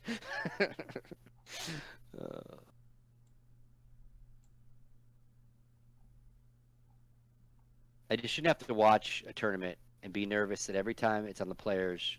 Is it timeout? Is it attack time? Is it tactical timeout? Oh, it's just, okay, it's halftime. Okay, that's good. Everything's good. People are saying get Thorin in here. I think Thorin's still sick, guys. Is he sick? Yeah, he's another one who came back and fucking had like a cold. Like, I don't know, I think he was away for a couple of days. Yeah, he went to Stockholm. He went to Stockholm, didn't he? Yeah. For the awards. Yes, I think he picked up the same bug that, you know, the like, flu or cold that Vince was getting stuck with. A few people were complaining about it, so. Yeah, Anders got sick there. Yeah, Anders got sick as well. So. Well, Anders was pretty bad and went straight to the majors. He's probably feeling rough right now, especially with all these delays. He's just patient 0, man. He's passing that shit on to everybody, man. He'll be in prime shape come the finals, and everyone else will be like literally dead man walking. But when do the games start up again? After today's games end, when does it start next week? I think it starts back. Is it Tuesday or? Isn't that like a day or 2 off and then it starts again? A day or 2 off. Let's see here. New Legends start the 12th. Yeah, it's Wednesday, right? Because the other guys have to fly in, right? So yeah, what we'll probably do is then, if Duncan's better by Tuesday, bang out an episode of By the Numbers on Tuesday, and then we'll segue into doing the No Majors Club And yeah, I mean, you know what's been good, right? Like so far, it's been like super fucking like chill. You know, people just talking, telling some fucking stories and shit. It's gonna be fucking unreal when Duncan gets here. I'm fucking, I might rig up the fucking the mute button, like the little the 5-second delay mute button, like beep, beep, beep, beep, beep. Yeah, just keep it safe, because obviously it's on my channel. If his Twitter is anything to go by, how he's been at this major, it's gonna be fucking fire. Dude, he dropped fire at that awards ceremony. Frankie interviewed him, man. Yeah. I was like, oh, the whole Fortnite comment. Yeah, but even he had a dig at Face It as well, dude. He had a couple digs at Face It, man. It was like, all right, there go the gloves. Thrown way over there. Honestly, to be fair though, right? Like, I mean, listen, I'll get your opinion on this, Scott. First of all, like, you know me, I don't expect to be hired for anything. I don't expect to be asked. I don't have that mindset. I know some talent do. I think that's like you're in for disappointment if you have that outlook, right? But obviously, it's a UK major, right?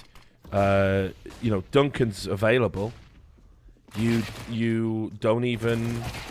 Well, you don't even, like, just as a courtesy, like a guy who's come at short notice and worked your events in London, done your regular ECS season, you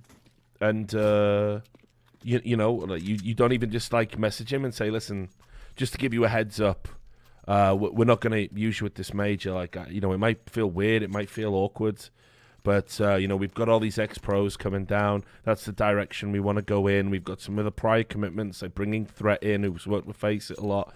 Like, I hope you don't mind about that, right? They say absolutely nothing to him. I mean, they actually booked a lot of the talent real fucking late. Didn't say anything to Duncan. So maybe he's not. Maybe you think he deserves a courtesy thing. Maybe you don't. But they say absolutely fuck all to him. Book everyone super late. And then the first time Duncan's even like vaguely critical, the first time I was even vaguely critical, they're up our ass as if we owe them something. And I was like, hang on a fucking minute, guys. Like, you know what I mean? If you want that professional courtesy, it's very much a fucking two-way street. And equally, there is nothing in the world that you could fucking offer me that would stop me criticizing your event if your event was bad. Because I've got my credibility to think about. So yeah, it was really fucking weird. Like, love me at my best, love me at my worst. Yeah, right. Like, you can't laugh and love every time I shine the spotlight of idiocy on your competitors, but the minute I do it to you, that's it. You're done. Hate you. Worst guy ever. Yeah. You take all of us with that same grain of salt, right? Yeah, and so, when E-League, and again, this is what I mean about good practice, right? When E-League decided, we weren't going to get Duncan in for one of the seasons.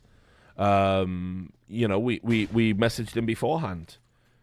Just said, like, listen, we've had like, it's a big commitment. We know you haven't liked living out in America for like weeks at a time and being away. We had like, it was a struggle to get the visa and have you out for the full season.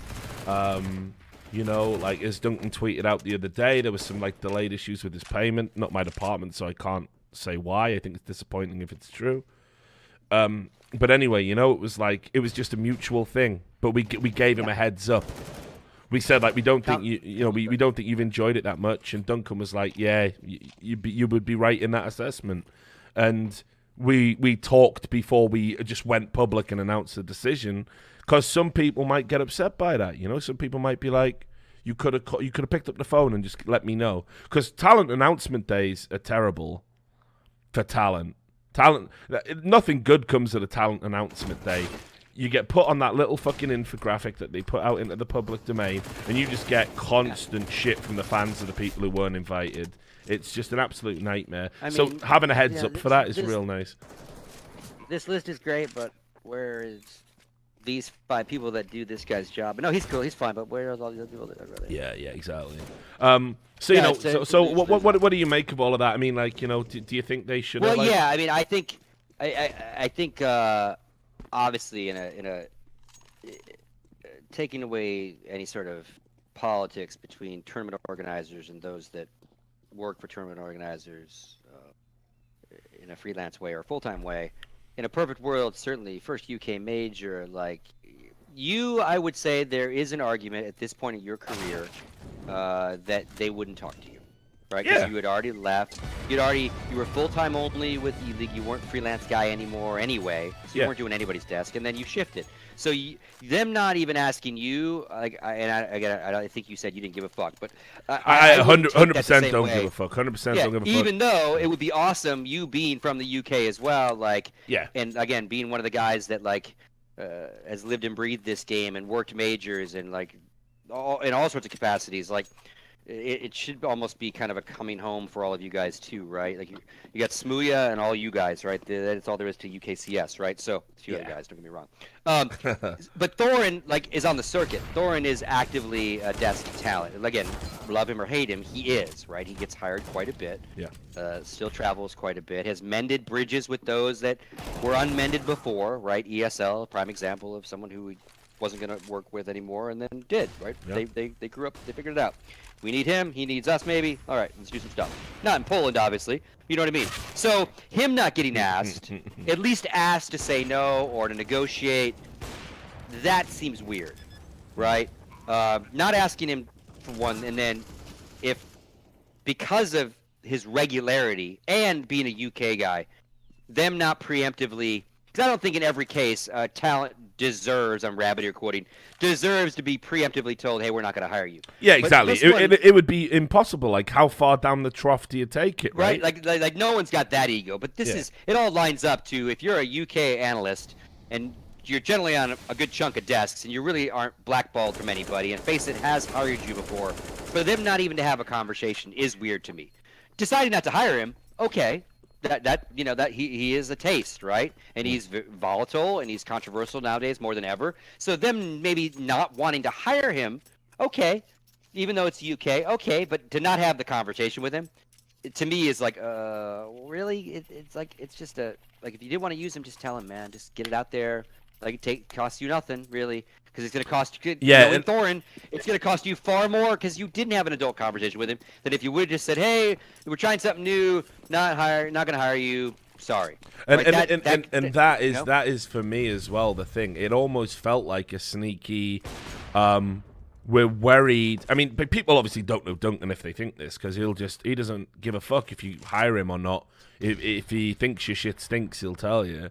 It kind of felt like the hiring was done late in the day. They didn't clarify, if it was CS coming home and we were going to get all the great UK people who contributed down the years. There's like an argument that why isn't Red Eye there? Why don't we give Joe Miller a spot? If you want to do that, right? So, and thematically, maybe that would have made more sense than bringing in like a guy. No disrespect to him, because I really like the dude, but bringing in a guy like Daps, right, who's like never done an event before. I don't think he just walked straight into a major at London that's meant to be about UK, UKCS and a celebration of that. I'd much rather, for example, if they could find a place for Duncan, find a place for Red Eye, and like I say, Joe Miller gets a cameo, something like this. This would have been great, right?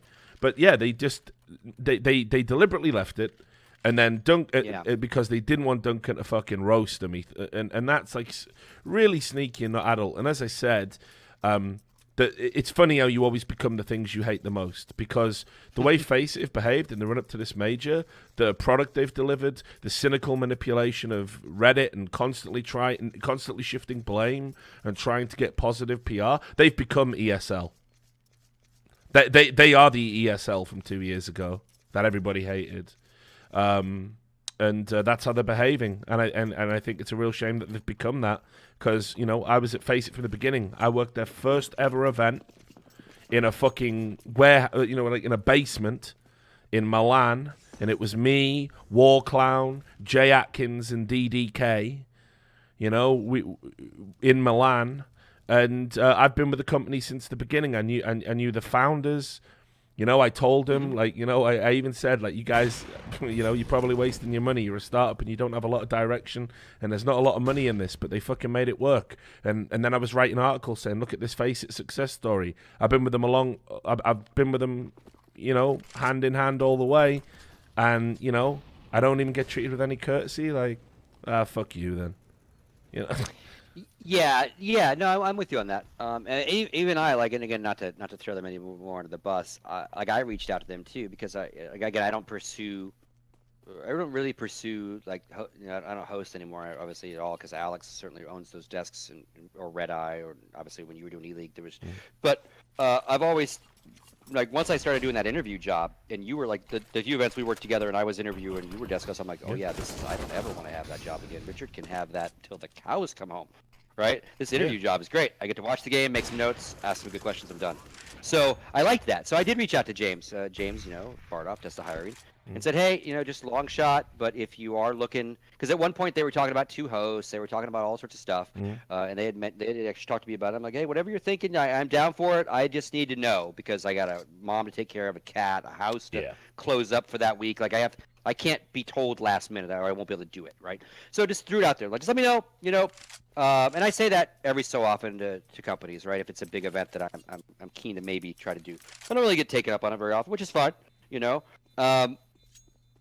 and same kind of thing. Like, and again, my time with Face It goes back to when they were a Quake company. I directed and produced their first stream from QuakeCon, taught them how to use gear, taught them how to make graphics. I then did that fucking event in Milan. That was a fucking nightmare. Fucking attenzione. The kid was lost the whole time, and it was a fucking nightmare. So like it's like us doing Gfinity. Like we did their growing pains.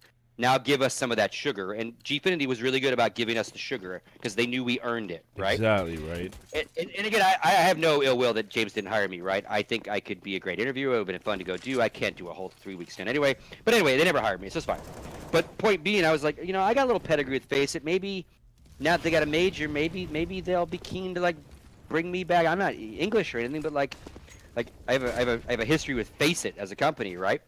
And a history with Counter-Strike as well, which is the key thing, right? and again, like I no crying over spilt milk. Like I'd much rather go as a fan and do PA stuff, hooking me up with passes and all that shit.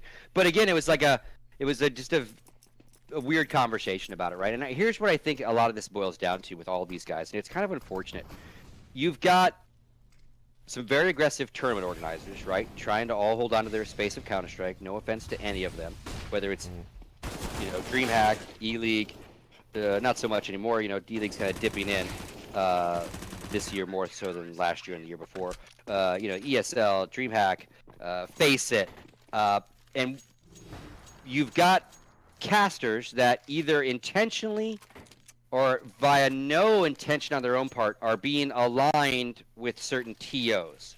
Yeah. So, and if I think you're in that TO's pocket and you love them, you're always tweeting about them, you seem to be doing a lot of work for them, well, man, maybe you're a company man now, and I'm not gonna hire you anymore because even though you're all the voice of CS, I need to be different. You know what I mean? Like the casters in some regards are being used as pawns by the TOs, right? And that's why they're having to work for less, and they're getting shit conditions, and they're being in some regards taken advantage of because the fight is going the opposite way now. It's not we got to get him, we got to pay him, we need him on our cast. It's now like, oh, well, he works for him and him more than us, and so yeah, why would we even hire them anymore? Well, I'll use Anders as an example. Anders will find himself getting less and less work the more and more he does for Refresh, because the competitors of Refresh will deem his voice no longer as worthy as it used to be because of the value he gives their competition every day. Yeah, and there's a cyclical element to this. There's because it really becomes a sort of self-fulfilling prophecy, right? Like the way ESL have treated Anders is absolutely fucking appalling. Of late, he had all these ridiculous shenanigans going on where they were trying to fucking lowball him. Just nonsense. And a lot of talent were coming up to us and saying, ESL have been kind of intimating that, if we do other events, maybe we don't get as many ESL events anymore. So then if you were Anders, right, why the fuck wouldn't you jump on board and be like, right, Refresh, you've got me for every event. I don't care what it clashes with. I'm your man. And then if for ESL to then turn around and say, where you're doing all those refresh events, so you can't really be the voice of ESL anymore, is ridiculous because you painted him in that fucking corner in the first place. Yeah. Like, everyone's Totally got to fucking eat, you know? He's got a fucking kid, and he's... The dog's eating its own tail at this point. Yeah, exactly. It's just ridiculous. So, I think... And this is where it gets even weirder, right? And I like James Bardoff. I've never had an issue with Face It or anything. Like, I like those guys. Like, they've been very disruptive, right? They made ESEA work for their living for Counter-Strike. Like, they're good for the ecosystem in a lot of ways too. Like, this major obviously is not going well for them. But point being, like, I think that's so weird. And I've never had a conversation with James about this. It's not my business. But, like, James is a talent, and so he has to travel in the open, and they don't do the open stuff as much as everybody else, right? But they do non-Face It events as well, right? The fact that they were Face It full-time employees over the years has hurt them in getting freelance gigs, right? They used to never get the major or never get the finals, you know, the Face It guys, right? Like this, They had to struggle and get past that, right? Yeah. It really wasn't until the partnership with E-League that they started getting like top dog shit, right? They truly got made part of the rotation because of E-League, I think, right? Mm-hmm. Obviously, Face It, they were the top dogs, but everywhere else they were not, right? And I think the other TOs penalize them because they're Face It boys, right? Now it seems like they are able to use that power. To your point, they've become what they hate. They are now using the power of Face It. And again, this is where it's really weird. And again, I'm not James, I'm not Face It, but the guy that is talent, that is an on-air broadcaster for you, making him in charge of who hires the talent when he has to sit in green rooms with these guys and hang out with these guys is a really, and maybe James loves it, but what a weird, awkward fucking position to be put in. That, like, I would rather my bosses did all the hiring if I was James, right? And so I could say, hey, I didn't hire, I don't have nothing to do with this shit, man. I don't want to be a pawn. I'm here to be the broadcast guy, right? But James is the one that has to go talk to his rabbit ear friends and whether lowball them or highball them or not use them because Face It is in competition with this company or that company. That's just an awkward fucking position. Happened with me in the first season at E-League, and it was the worst fucking decision I'd ever made, and I recused myself from the CS event straight thereafter. And I've never talked about this on a stream before, but I'll talk about it, with you. Basically, like when I first came into E-League, they were like, listen, we know you know the lay of the land, you're going to be our host, want you to basically tell us about the talent, like what do we need to know about them, and they wanted like super high level detail shit, like who's a liability, who likes to get wild, who could we have some issues with, who's a diva, and I was like, oh, come on, guys, you don't want me to fucking say this. But, like, I've just been given a fucking year contract for a network TV job. This is the pinnacle of my career. So what I did was I, like, said to them, like, okay, well, we should use these guys and use these guys, and we should use this and we should use this. And, Duncan's a fucking great piece of talent, and he'll, do loads of great work on the show, but we're going to have to make sure and rein him in, and his social media can be a little bit worrying and all of this. I had to say all of this stuff. And I'm not, like, essentially proud of it, but I was honest with my employer. Sure. Right, so I don't know if that I don't know how much if that's a bad thing or a good thing, but I think in that position you have to. I mean, you have to. Yeah, I'm sure you weren't talking story. You were. No. It wasn't like I didn't talk out of school. But anyway, the gin story, Staticus gin story didn't come up, right? No. But then what did happen was when we had to pick like caster duos. Obviously, because of the Face It partnership, we had James and DDK already, and it was Anders and Semler. And then they were like, do we need any more? And I was kind of like, no. And then this kind of got spun into this weird thing. And me and Henry have sorted it all out now. But it got spun into this weird thing because you know how talent likes to gossip. That basically I didn't want to hire Henry and Sado. And I was like, that isn't what happened. And that got spread around the talent. And then I noticed when I was messaging Henry was a bit reluctant to talk to me and hang out with me and stuff. And basically, like me and Henry had it out. We finally met up in an event. And we had a drink, and Henry basically fucking said, like, why the fuck didn't you want to hire me for E-League? And I was like, what the fuck? He went, yeah, me and Sado were a liability for the show. I'm like, no, dog, it wasn't like that at all. What the fuck, like. I just said we didn't need any more. I didn't think we had forecasters, and then it would have been, would have been fucking putting rims on a fucking, fucking Hyundai, right? It would have been stupid. But so when the world gets a hold of those rumors and twists them, and it gets back to the because people weren't talking to me because they thought I was corporate rich, I was part of the man. I wasn't even in the conversational loop to stop the rumor at its inception, and it spread and it spread and it spread, and I noticed it in the green room too. There was now this perception: is Rich gonna fucking snitch to the employers? If we have problems. Yeah, if we have problems with one tournament organizer and we're owed a lot of money, does Richard take that information to E-League so they can lowball us? Yeah. Right? Yeah. Because they know we're desperate for the cash. So I was like, guys, first of all, you got to know me by now.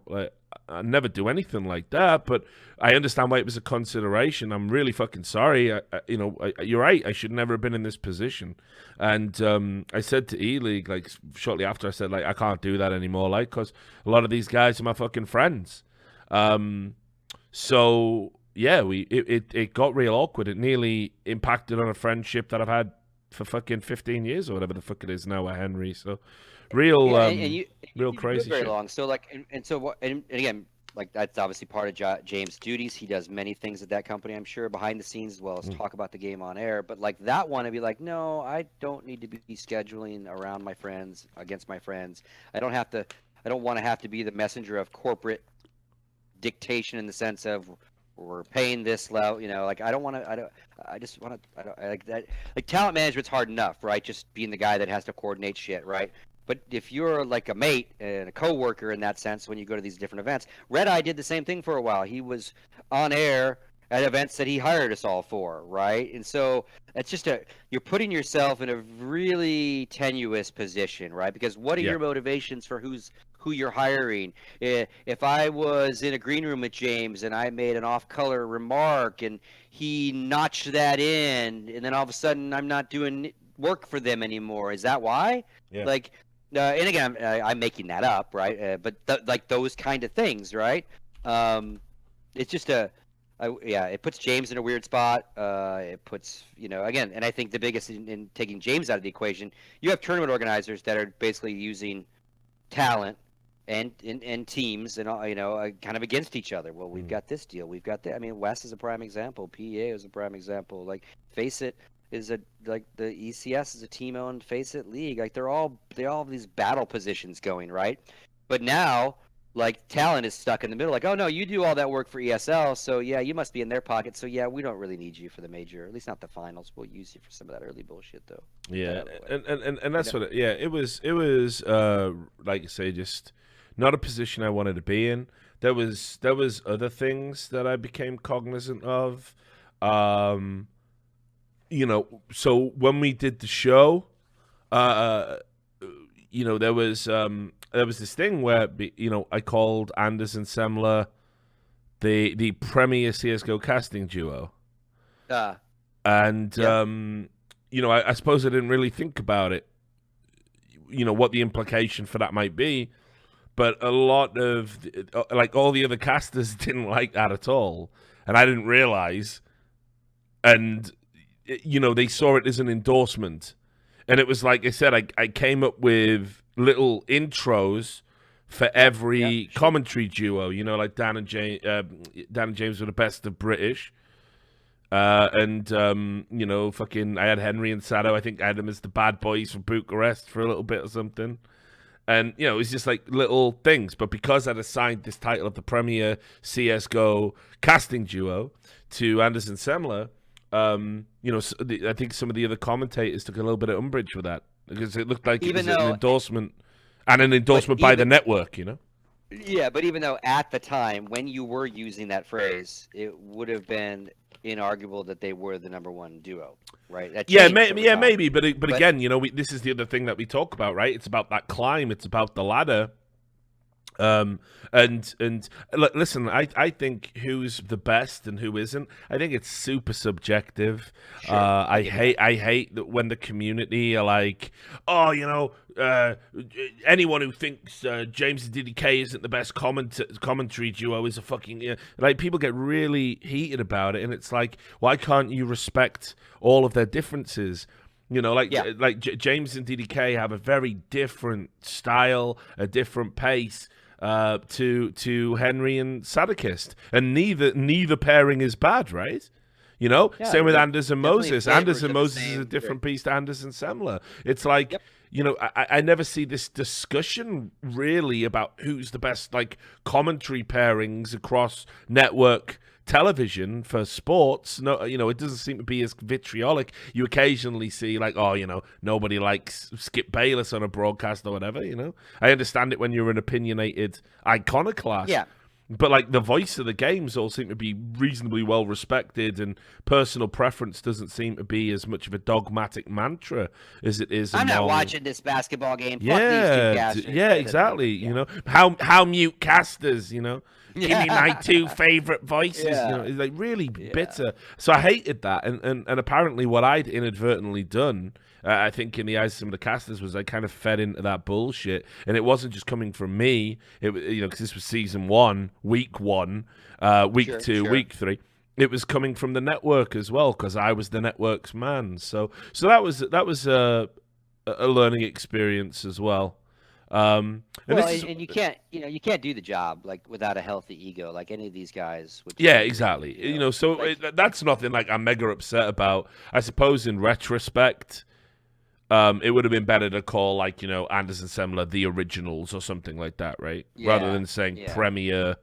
You know, because the implication is that everything else is inferior. Yeah, and even if you just add one of the Premier, then you're safe. The one of the. Yeah, and this is what I mean. So yeah, this is what I mean. So, you know, there's all these like learning experiences that you have even at me at my age. You know, I was always so divorced from the politics of it all. I never cared. But then again, I've never been a commentator having to be friends with and also battle against other commentators just to get paid. I've never been in that position. Like even when me and Henry were a commentary duo, we did ESEA. We just got the job straight away. It wasn't even up for debate. Like we were both available, and so we just got the gig, and so I've never been in that position. So I can't really empathize with it.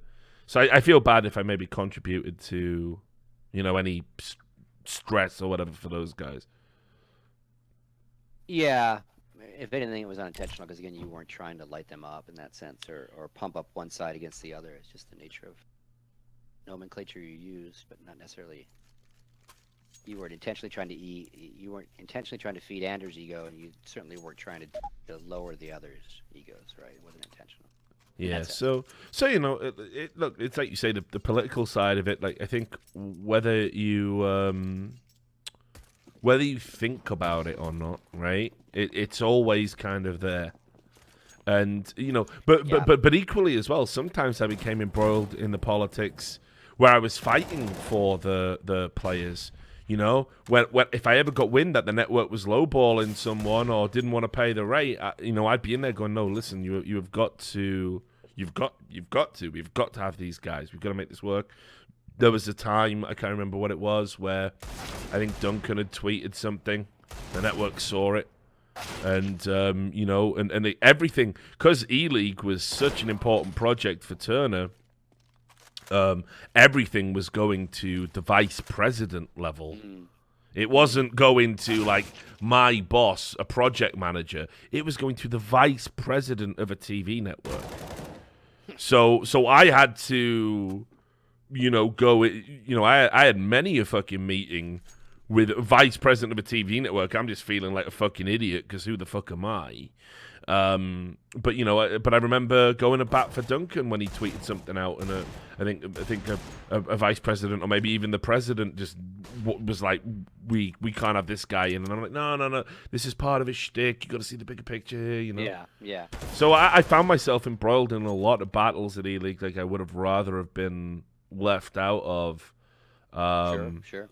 But that's the nature of the beast. It's fucking politics, right? Yep. That's why I'm not jamming on James like that. Obviously he's decided that is part of his job, but like what a tough line to walk, man. Do all that shit and be on there talent yourself and everything. Like, yeah, like because you can't hire them all, so there's no win-win. It's not like the international where we can bring 40 fucking people or whatever, right? There's no budget for that. And I like some of the choices, like the idea to reward face-it people that have worked all season for them. Like this company got the major. Every other company rewards a little bit. Like, so I get that. I get bringing new people in. Like, I like seeing Daps on there. I like seeing Pimp on there. And, yeah, this is what I mean. And so it's not the addition of them. It's just you. Yeah, it's the exclusion of everyone else. Yeah, exactly. Just go. What if they had both? Yeah. You know, I mean, they've been talking about having 2 hosts for, you know, whether it's Machine or you forever. That didn't happen either, right? Poor guy has to crank through. It gets easier now, but like these first couple of days, 8 best of 1s. Like, are you fucking kidding me? Yeah, I can almost forgive him for wearing that tracksuit earlier. I could. If they told me to dress casual, I'd be like, damn right, motherfuckers, because it's gonna be a 12-hour day again. Yeah, I would have done it in a fucking robe, like a hotel robe with my fucking. Yeah. I'll never forget. Like, that's one thing I will hold Semler accountable for. That motherfucker made us all have to go buy suits, man. Like, yeah. We could have maybe done the blazer jeans thing, but no, that motherfucker made me have to go buy suits, man. I'll never forgive him, man. Yeah, I know. Like, and it is the thing. Like, I look back at some of the pictures, some of the cheap, awful suits retro. I was wearing before I got TV money, and it's like, you know, looked like I was about to go in and work as a fucking office manager. I didn't know they sold that shit next to kebab shops you hang out in, but I guess apparently you found those places. Yeah, exactly, dog. So I was like, you know, I look back at those photos and cringe a little bit. It's kind of like looking at kids getting their first job, right? You know. But yeah, now it's all retro. They can wear T-shirts and a blazer. Strange question, but is there any possible benefits to a talent scene being absolutely cutthroat? They wouldn't have to outweigh the detriments, but I'm just curious as to the possibilities. But yeah, I mean, like, you know, Semler, right from the get-go, knew he wanted to be the sharpest motherfucker on air. So yeah. That goes back to the good studio. Absolutely, yeah. You know? Yeah, it definitely predates. Yeah, predates CSGO for sure. There was a question just there, Scott. Somebody said, are there any benefits to there being, like, the talent kind of politics being cutthroat? Benefits if you win.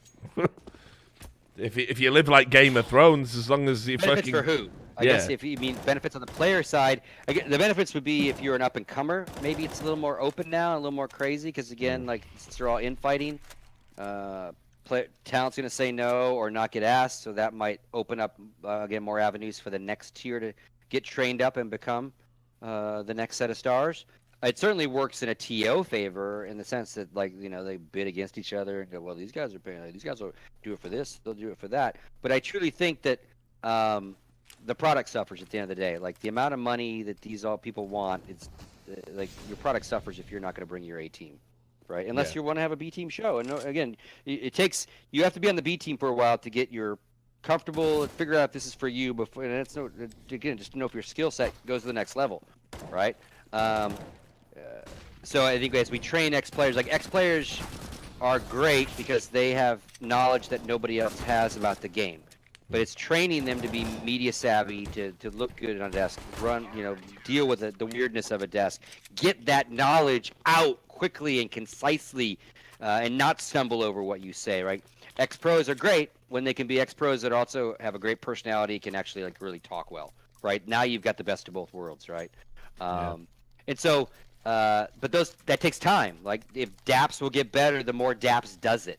Right, and watches what he did and watches other people. Like, again, the best thing that I see time and time and time again now, because, again, I don't know how it is now because I don't travel as much, but for a while there, we had an us and them vibe going between all of us that were talent that were traveling and, like, the players we were talking about, right? Yeah. There was, like, chips on both sides of those shoulders, right? Like, those fuckers, for sure. Those fuckers don't know what they're talking about.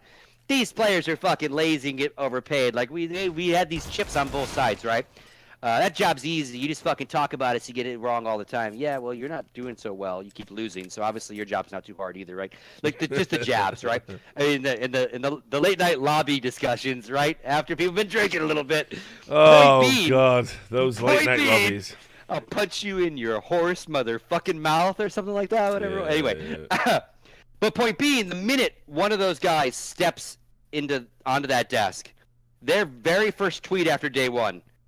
I had no idea how hard this job was. Yeah. Oh my fucking god! Right? I wish every player could do talent right? for a fucking day. Yeah. Come deal with like a fill-in for like just one day in the life of an analyst, right? It's not all rosy. And a player's certainly not rosy either. Don't get me wrong, but like they instantly get an appreciation for production, right? Instantly, which warms my heart, right? Because half the time, sometimes you and I have had goes where you didn't give a shit about production for a while in the sense of what it took to make it happen. You obviously have definitely turned that corner. Oh, sure. And so to see like players, I no think idea. at the time when I said that, because I was just Well, at you my trolled fucking me. Yeah. Yeah, I think because I was just at my lowest ebb. It was just like something to say to be an antagonistic. Like, We'll always have clues to poke. Yeah, won't we? For so many reasons. So many reasons. Yeah, exactly. But like, so for a player to kind of get the appreciation, go, oh, these people that I used to think like paid lots of money to talk about me and do it badly. This is actually hard fucking work. Yeah. Right. This is a long, grindy fucking it's like day. it's just so not like a player's schedule. So like, think about what you do as talent, right? You got your production meeting, so you have a call time 2 hours before anyone's even on air.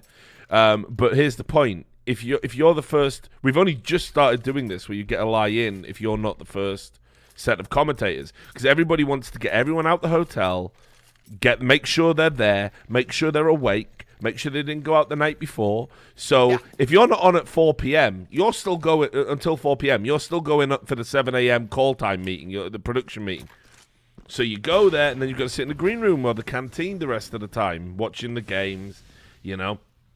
So that starts. Then, of course, if there's any delay, any fill, right, you've got to actually come out, talk. There's like a very different kind of energy when you're on a broadcast to like just being relaxed and talking with friends. It's a bit more amped up, you know. Your voice is more likely to blow out. You're more likely to get colds. You know, you do feel exhausted after you've casted like a real, like, you know, long block of series. Any caster will tell you that. And then you go home, and generally it's a late night, you know, because you're doing a 12-hour, 14-hour day. And by the time you get back, you're so wired from the game. You lie in bed, your adrenaline's still going, you can't sleep, you can't switch off. So by the time you've, like, jerked off into a fucking semi-conscious state in a fucking hotel room, you get 4 hours sleep. Then boom, I'm back in at 7, rinse, repeat, doing that for 4 days at a time. Now, if I'm a fucking player, right, I've already been told I can only do one game, you know, one best of 3 a day. Right? That's now an industry standard. 2 best of 3s in a day, impossible. This will not happen. So the fucking players, you know, they come in just before their game. They are told you don't have to come in at 7 a.m. so we know where you're at. You know when your game time is, and if you're not there, you forfeit the game. So they get to stay in the hotel. They get a lie in. They come in. They play their 1 best of 3. Very often they try and wriggle out of an interview. So the one player, the one spokesperson, you know, the coach comes up, does a little, you know, answers 3 questions. Meanwhile, of course, the other thing I left out is on-air talent has media commitments and has to be available for any fucking interview, you know, that is requested, whereas players turn them down all the time. And then you go back to the hotel and chill out and relax. Maybe you're already out the tournament. You've got 2 days of just chilling and watching games. So it's a very different speed, which isn't to say like what players do is easy, because obviously for the fucking 4 or 5 hours you're playing a fucking series, you've got to be dialed in, one of the best players in the world, and the agony of losing and the joy of loss and the adrenaline and the ups and downs and the highs, and you're the best at what you do. Obviously you're an elite level athlete, but in terms of hours, you are getting the far easier deal. So well, I would say on show days, but again, these guys have to then live. Yeah, of course, and then you've got the practice, right? It's like we do get downtime in between. So it's you're right. We're almost like the yin and yang, but there's certainly it's not like we have it easy, and it's not like they have it easy. And there's a lot to be said. That's why I think it's great today, because we all know. I mean, obviously, anyone who's a hardcore fan of Counter-Strike knows how hard it is to be a player, be this good, of course, right? And let alone to stay consistently good, right?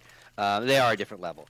It's just nice to see that they see that some other parts of the ecosystem around them work just as hard and really for them in a way, right? Because again, that's why I think the voice of the game and the people playing the game are the two most important elements of a sport. You need someone to be the storytellers, and you need someone who's actually like writing the story on the field for you. Everything else you can fucking hire people to do.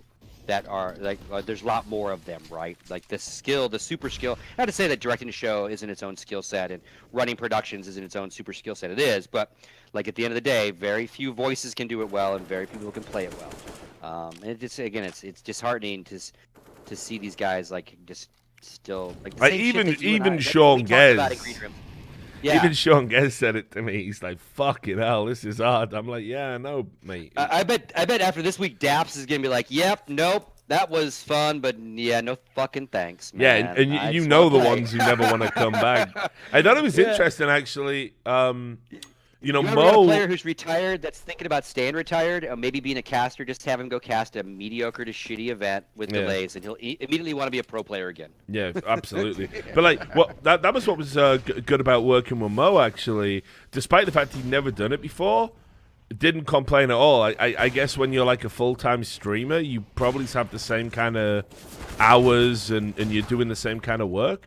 But like, you know, it was a shame all of that. Well, I mean, obviously I say to call it a shame. But, He did do it with the CS:GO Diamonds thing, but it's a shame he had that error of judgment because. But I would say to credit of E-League, like working an E-League program is not working in an esports program. True. There's no fill. There's no delay. When I say no, obviously in a very minimum way, that show is scripted to the second, and it fucking stays on it, right? So Mo wasn't tested by in Richard Zier, we got to fill for 30 minutes. Like again, great makeup, great hotel. They treat you like a fucking sports celebrity, TV personality, like they would like if you're coming to do an NBA game or you're coming to do E-League. Like it was great fucking to work those events. So Mo didn't have to let Mo sit on a Gfinity desk with us for 2 hours and then see how Mo does. He'd probably do fine though, because Mo is an entertainer. To your point,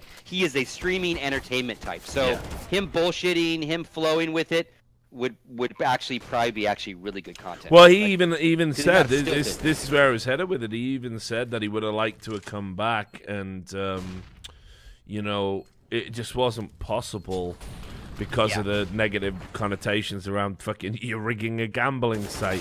Yeah. You know, we didn't have the Supreme Court ruling at this point, so we already had a no gambling policy. It was super. I had to basically sneak him onto the broadcast, executives go, "So who's this Mo guy?" I'm like, "Oh, he's great, ex-American pro, yeah, gregarious personality. Oh, and what does he do now? Yeah, he streams. I didn't mention case opening or gambling sponsors or whatever the fuck he was going in. I deliberately, it was a lie by omission, right? Because I knew Mo was going to be fucking great, and I wanted to get him on the show. And I told him when I went down there, I was like, "Listen, brother, fucking please just behave. Don't fuck this up." And listen, the one thing I always got asked, and Mo is a fucking the non-stream Mo is a fucking gentleman and a scholar. The one thing that I always used to get asked every fucking week by our makeup team and all of that was always like, "Well, when's Mo coming back? When's Mo coming back?" And it was like, I ain't too sure about that one. Yeah, because got a little issue. Yeah, because I got a vice president telling me he did what with a gambling site? Practice. We got codes and ethics and standards and practices. It was yeah. So there was no way to work him back in the broadcast after that. But he even hit me up and was like, "Listen, if there's any chance I can come back and do a few weeks, I'd love to do it." And I was like, "Mate, sure. I'd love to fucking have you, but that boat's fucking sailed, unfortunately, because of what you do in your spare time." And I don't think it was anything he was too upset about, because in terms of money, he makes way more money off doing a stream. Sure. But I think it was a nice change of pace for him, and I think he enjoyed having a crowd, cheer him on, and he used to pander to the crowd a lot and did some real funny bits, Yeah, and again, that's kind of the best of both worlds. You have an ex-pro who's very knowledgeable about the nuances of in-game, and he is very charismatic, can carry himself on camera, kind of put together well in that sense as an ex-pro, as well as knowledgeable, right? That's kind of the perfect combination. Yeah. Yeah. One you can work on. You can work on your presentation skills and how you carry yourself and how you talk and how you project. You can't just magically have that in-game skill. So a guy like Daps, who is still trying to figure out how to be the entertaining Daps versus just like spew knowledge. Yeah. But he can work on that. Yeah, exactly. Right? That's the easiest one to fix, right? So. Yeah. But yeah, I was always surprised that Mo didn't get more event work after E-League. Because I think while it was an issue, the whole gambling thing for a network TV program. It certainly isn't an issue for fucking ESL or DreamHack or whatever, and I think Mo should have definitely fucking had more opportunities when he came out of E-League. But maybe he didn't pursue it again. Sure, maybe he didn't. Maybe it was E-League or bust for him in terms of because that streamer, the streamer life is like if you're not streaming, you're not making, right. And the more yeah. And that was the thing as well. Like I remember we'd be sat out on a fucking patio having a cocktail. And, he'd be like logging into his Twitch on his phone going, man, I lost 800 subs, whatever this week. And I'd be like, yeah, but you've just been on American network television, dog. It's like swings and roundabouts, But yeah, he was. But he does the math on that sub number versus his paycheck from E-League and goes, yeah, that's not great, but Yeah, and that was the. Buy a Lambo. Yeah, buy a Lambo right now, And trust me, that was brought up. But he was like, yeah, listen, for week 3, for week 3, I want to renegotiate my rates. I'm losing too much money being here. I'm like, don't do this to me, Mo, please. Like, just finish the fucking things. So, yeah, it was. Again, he's such an entertainer. I'd love to see him at one more event, like this, just to prove that it wasn't like some E-League induced fluke. And of course, the dream was because Mo and Thorin had been going at each other all the time on Twitter. The dream was to have them on a desk together, but obviously with a moderator that was capable of controlling both personalities. Because I think that could have been straight fucking fire. Obviously Moses was there. Imagine it. You got little Momo in the middle, Mo and Thorin. Holy shit, what a fucking desk that would have been. What a desk that would have been. Keep your head down, man. It's gonna that would have been awesome. Dude, that was that would have been, here's a fucking tin helmet, Moses, you're gonna need. Yeah. Yeah, that would have been fucking great. I'm not needed here anymore. I'll be leaving. Yeah. So real shame I think that we never got that in Counter-Strike, because that would have been fucking a watershed moment for all of us, I think. We got a barn burner on our hands, 5-6 right now, or is it 6-6? Yeah, it just hit 6-6. 6-6, yeah. But yeah, so I mean, again, I think there's a lot of potential talent out there. Steele's another one. Yeah, Steele. It's great to see him playing again, although he's still obviously limited at the top level by the ban. But seeing Ghost playing in Stockholm was great. Talked to him for quite a while. Dazed as well, dude. Like I've talked to him a few times. I'm like, listen, but again, he's fallen into that streamer life. The thing with streamer life is when it's fucking easy and you've got like those big sponsors and they just cut you big checks and you don't have to think about where the money's coming from or whatever. Streamer life's pretty sweet. Streamer life's pretty easy. And it, yeah, I think it's a shame.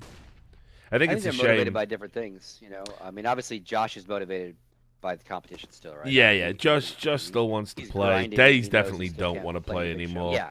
But Dazed was great when he was in ESL, and he had that sort of impromptu partnership with Blue, which always seems like just so unlikely to me because Dazed is like an absolute baller, and I love Blue, but he's kind of like an inverse baller, so it's kind of something lovably goofy about Blue. So it was a partnership that actually really worked, But so it's a shame we haven't seen Dazed get more kind of desk work and events. He's somebody I think we're going to look at his playing career, his potential broadcasting career, and he's going to have slipped through the cracks not once but twice. And I think that's a real fucking shame. Yeah, and he tried to come back a little bit, decided it really wasn't for him. And also then decided he didn't want to be a pro again, and certainly decided that the desk life wasn't for him. And I love the blue thing. It's like those buddy cop movies where they put like two completely opposite cops together. And it actually here's actually your partner, works, right? Jablowski. Exactly right. Yeah, he's coming over from Vice. He's a lone wolf, but he's a maverick, but he gets it. They did work. They worked really well together because again, like Blue doesn't have the game knowledge that Dazed has, but Dazed can't play by play like Blue, so that was a really nice shift. The Dazed, same thing. More time on the desk, the smoother he got, but you could just certainly tell that, like, it's got to be. I mean, even the people that love doing it and want to do it are already burning out on it. Like Chad is a prime example, man. Jumped all over the analyst train, and now he's like. He's a wrecked man, like cut my wrists, like he's over it, right? He's like, what have I done? It's like this is Groundhog Day all over again with you people, you know? It's like now you've done it to Chad, poor innocent Chad. Sponge is dead. Yeah, but like Sponge was another one who just like took every gig. Yeah, that was going. Self-burnout. You know, and you got to do it right because he was breaking through. The grind. And that's the grind, man. And you're away from home. You know, I have to be on the desks a lot, so everybody else sees that I'm a desk guy, so they start asking me to do desk guy stuff, right? It's a grind, man. And then you can't say no because the minute you say no, then you get replaced by that guy that's going to do it cheaper or just said yes, and now they're not going to ask you again because they asked that guy. Right? So then you end up figuring out a few companies. What's going to happen is it's a weird thing. They're all going to end up like James and Dan. They're all going to end up with primary casting TOs that they call home, and they maybe freelance a little bit for their own safety and the sense of like job security and less travel and more of a life. That's what we're going to see happen. You watch. A couple will like latch into refresh and do more refresh than anything else. Some will do more ESL than anything else, and just like face it, like James and Dan, they'll do face it primarily and maybe dibble dabble hero a little bit if it fits in the calendar. So our voices will not transcend the TO, I think, in the next couple of years, which would be unfortunate. But in sports, they don't either. Sports casters work for the network, right? So if you work for ESPN and do football, well, you're doing ESPN's football games. You're not going to do CBS's. You're not going to do Fox Sports's. A little bit of dip and dab in that, depending on the genre, but generally, like, they work for the networks, right? And they don't cross-pollinate because they all talk about the same sport, right? So I think we're going to get there. Just our networks happen to also be TOs, which is also weird, right? That doesn't happen in sports, right? The people that organize the admin of the football are also the broadcast company of the football. That doesn't this is another huge difference, right, between us and the mainstream, you know? Yep. I mean, what if an admin? What if Valve hired an admin company that did nothing but run the field? Yeah, right. Right. So like they rolled in with the tournament PCs. They rolled in with the network internet. ESL runs the show. It's like they are ESPN. So you will broadcast the show, but the show will be run by the sport. You know, PGA runs golf tournaments. Other people come in and broadcast them, right? Little separation of church and state. The exception to that would be ESPN owns the X Games, and ESPN broadcasts the X Games. They own the product itself, and they own the broadcast. Yeah, fuck yeah, you forgot about X Games. But generally, it's kind of separate. The leagues are the leagues, and broadcasters are the broadcasters. They pay millions of dollars to be the broadcasters, the leagues. Yeah, there's so we're not quite like sports. Like you say, there's fucking. I'd love to see something like that, dude. I'd literally love to see like Valve say, okay, we just run every event. It's all on us, the logistics. You just handle the fucking broadcast part of it. That'd be so fucking good. Imagine all the things you could get done then, right? Yeah. I mean, because I started brainstorming about it a couple of years ago because the tournament PCs are, and this is even before like player, and we're not talking about this in the Player Association, by the way, but like even before the Player Association stuff was in my mind, I was like, what, you know, because it's always a pain in the ass. Like computers are always different, tables are always different. Like all this shit changes every goddamn. Even you can go from one ESL event to you can go from IEM to an ESL 1, and the conditions aren't the same, and that's the same goddamn company, right? Yeah. Different dream hacks. An open is different than a masters, and this masters is different than the next masters. Like everything is always flux. So I was always like, what if being an event logistics guy, what if you started a company that ran tournament logistics, not in the sense of help you with adminning, but literally like soup to nuts. We bring the PCs, we bring the admins, we bring the servers, we bring the sport side of the sport to you, and you guys just market it, produce it, sell it, package it. You know, again, Valve kind of does that now. Like PGL does almost. Well, I wouldn't say they do all those Valve Dota tournaments, but they are like a huge they're like a mainstay tournament carrier for international, for the lead up to the international, right? And then at the international they do work for Valve. But almost this is a different thing. This is almost like separating the broadcast companies from the admin companies, right? Again, it'd be like if the NFL like owned ESPN, right, and then sold them rights. Like Blizzard's laughing all the way to the bank. We own the football. We own the IP. So we own Overwatch. So we own the goddamn football. We can do whatever we goddamn want with the game. We're also the broadcasting company. We are the ESPN of said sport.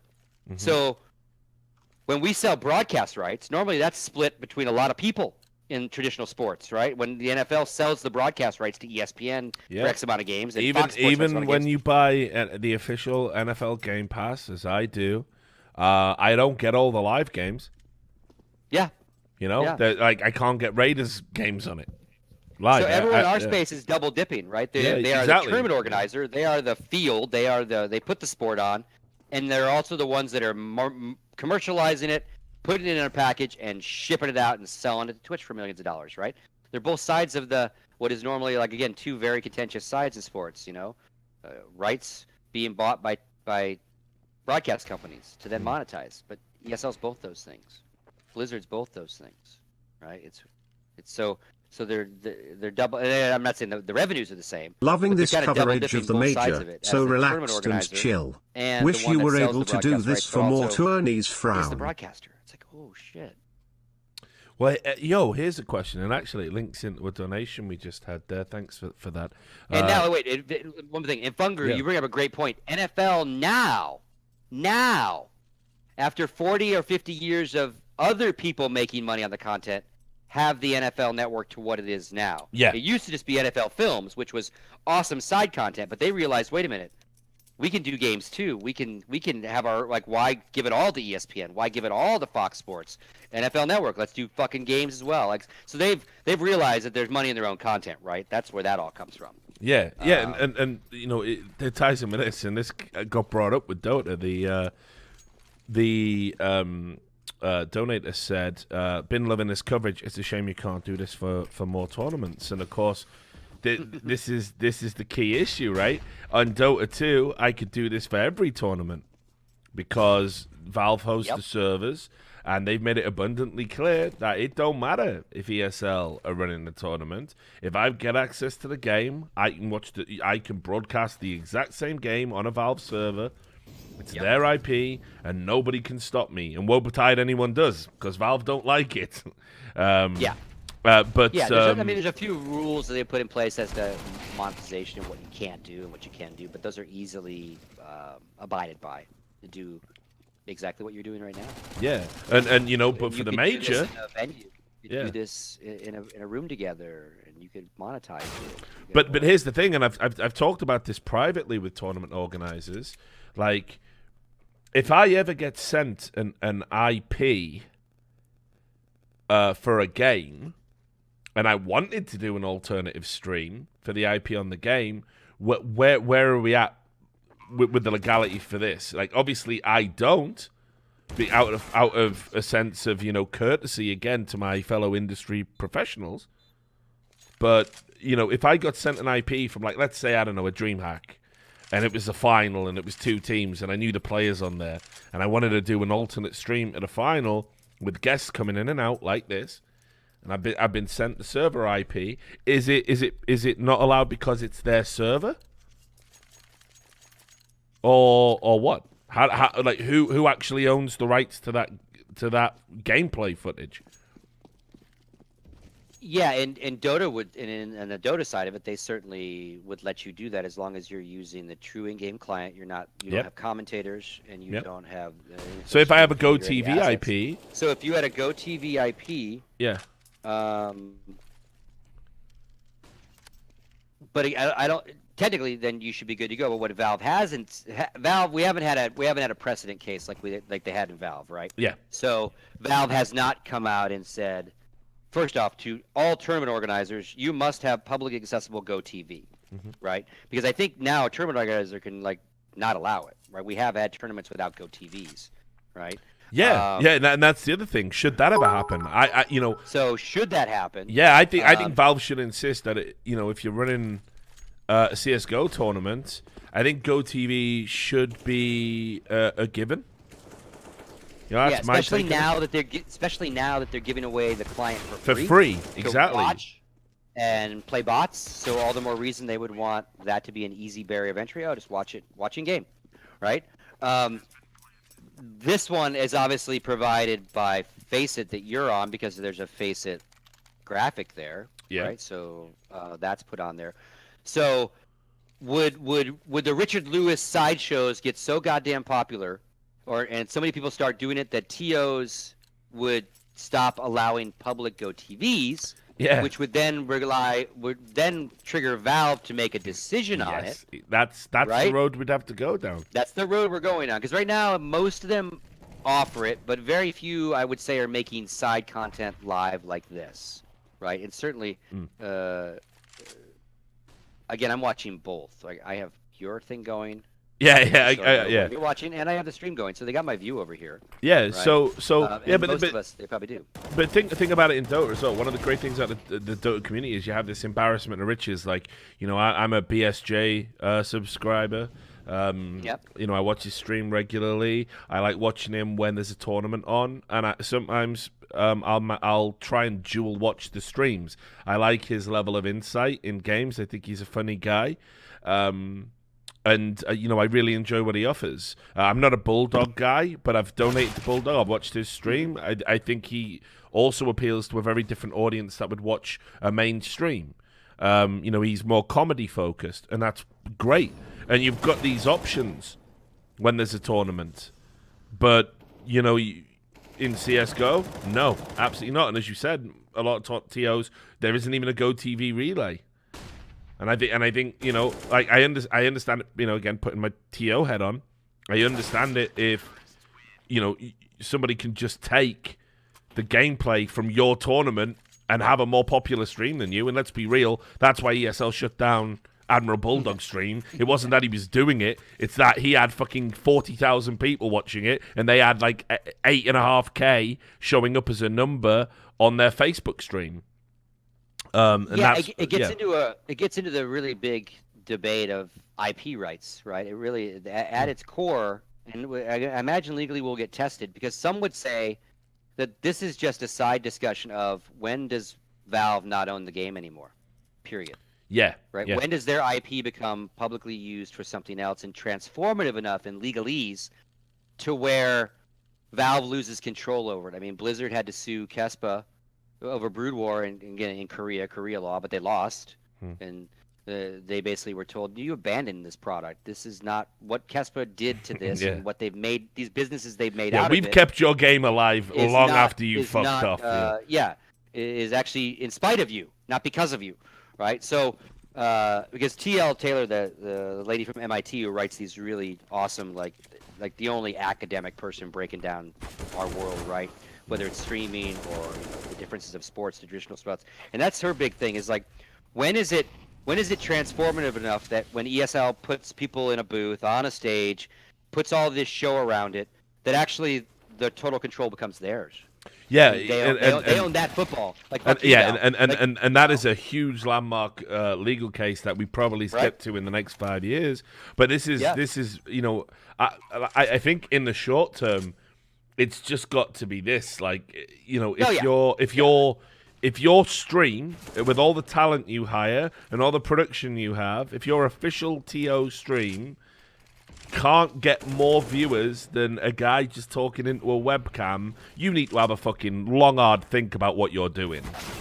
That is how it is at the moment, I think. And to artificially supplement your stream by shutting down other people on a very flimsy pretext, that doesn't chime with me at all. Yeah, and so and it was kind of cool to see Valve go, hey now, wait a minute. You might have sold all this shit to all these people, but you didn't sell this. Yeah. Right? You don't own this, we own this. And my only point is maybe Valve eventually won't own it, but right now they do. Because it was even in that ESL, because it came up for CSGO again. You remember when Mythic had that issue?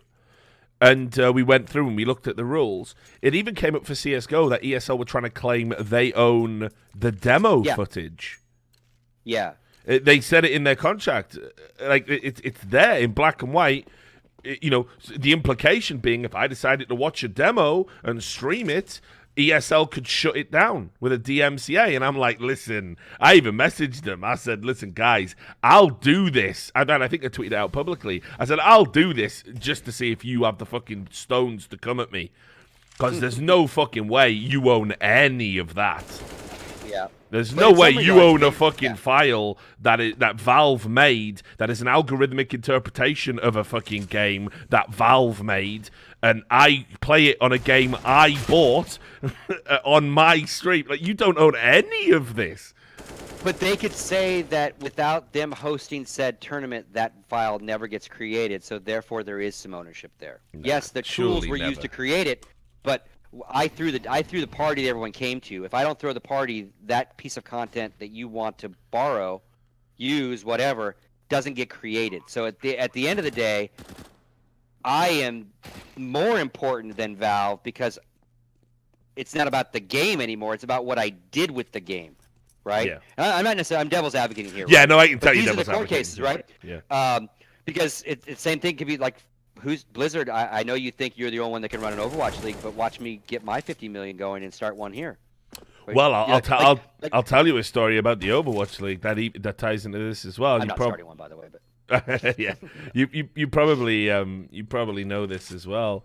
The Overwatch league have it specifically written into their contracts for third-party tournament hosts that basically. If you want to host an event, even after they give you the license to do so, which they charge you for, of course, you have to agree that to send everything you intend to do in terms of tech and overlays and all of that to them.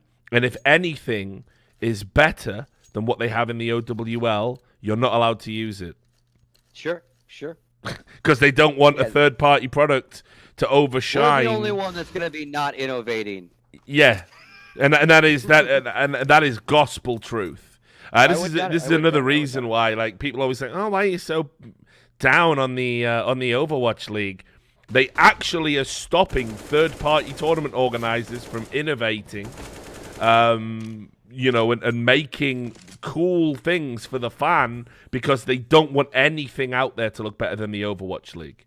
Yeah. It's absurd. Yeah, and I don't know what game dev it'll be. I don't know what IP it'll be, but eventually this is, and like I thought maybe this ESL Facebook, obviously they sold to Facebook all their rights, and then they got slapped in the face on the Dota stuff. I thought for sure that might cause some sort of legality, like, wait a minute, we just sold, and something with game devs, but I don't think we're quite there yet. But like again, it's a weird thing. Like again, we talked about the caster voices. So somewhere along the way, because someone just said in chat, well, the players actually make the content. So yes, ESL threw the party, but if the players don't show up and run around on the server and create that, because they are the performance of the performance art, right? So do they own a piece of their replay? Do they own a piece of something in the future? Does the team owners? Because it says North and Vega Squadron right now on this demo, and it'll always be in there in perpetuity. If that's monetized somewhere along the way, and again, I know not everyone's, like, we talk about these things of, like, everyone getting their cut, as we also both know, like, no one's making a shitload of money around here. It's not like profits going out everyone's a fucking ass. Like, a lot of VC coming in, a lot of investment coming in, hasn't necessarily generated to revenue paying for said VC investment yet. I had that. Theory, sorry, go on. Okay. Well, I say, in theory, though, these cuts should be deservedly spread out, right? Yeah. Yeah. I had something similar to that come up back when I used to run Cadred. A player that had been caught cheating was claiming that they were going to hit me with a legal threat to remove all of his demos, because Cadred had a demo, like, you know, similar to Gotfrag, right? We had a demo storage receptacle. We had like his POVs. We had obviously the Source TV, and he was saying like, that's my gameplay. I own that. I don't want people combing through it and making it look like, you know, taking good clips out of context and using it for, you know, ruining my reputation online. So I want you to pull all the demos down. I was just like, listen, motherfucker, bring your lawyers then. Yeah. Bring your lawyers and let's fight that one out. And of course, it didn't happen. So. Yeah, and Valve is very, like, in some regards, very player and fan and casual centric on these kind of things, right? Like even a decade ago, right? Heyday of Gotfrag, when we had Prime going, we wanted to put some demo stuff. We wanted, since we were the ones that were collecting demos at the events, you know, we were the Half-Life TV back then. Again, back then they were a Half-Life TV provider, not a news source, not a coverage company. You know, so we would do all the legwork. We would get with the TO. We would fucking get, after each round, get the server shit from Frank and the gang, and, you know, from the CPLs and from everybody. We'd get all the demos. And at one point, we wanted to add some of these event demos to be more on the Prime side, and not because it was like Cadre, it was free. Just download a demo, download Frag movies, whatever. And we went to Valve with it, and they're like, nope, that's the one thing you can't ever put behind your paywall. You can do special stats and take the data from games and crunch them and put those behind a paywall, the shit you find, you know, but the actual product has to be freely available and downloadable. You cannot charge for demos, basically, in any way, motherfucking shape or form. And that was 1.6 days. Like, they didn't give a fuck about their game. You don't care now? They didn't even have a Counter-Strike department back then, right? So I could see them always, to the initial part of this conversation, and like maybe the next step is Go TVs. Again, if they started stamping shit on some sort of tier and points, and if you're in our system, it leads to our internationals, and that means you abide by these things, which means Go TVs and this and that and the other, like all these like standardizations they've done in Dota towards our world. It would help so many sides of the goddamn ecosystem. Yeah, you know, so many sides. I mean, you know, thinking about it, I guess it's something that might come up real quick, because you're right. You know, we're talking about how they're putting out this free version of Counter-Strike, and it's got full functionality to watch games and all the spectator tools and everything. Well, yeah, maybe now Valve, you know, they want people to go and use this, and maybe the whole game is going to go free to play, right? So if that happens, yeah, maybe they do turn around and say from now on, you've got to have a Go TV relay that's going to be publicly available on our game client, even if it's on your servers. There has to be a Go TV port for people to tune into. And here's why. You know, here's the pros and cons. You have to, because you have to make the TOs understand that, look, opening this up doesn't mean that no one watches your fucking streams, right? Like there's a yin and yang here. There's ways to actually give them love in that Go TV, so that no matter where you watch it, Face It's still getting their love, right? Yeah. Like, or whoever. Like, there's ways to do that. What I would love to happen, Rich, and I don't think it'll ever happen, is like a Counter-Strike ecosystem summit.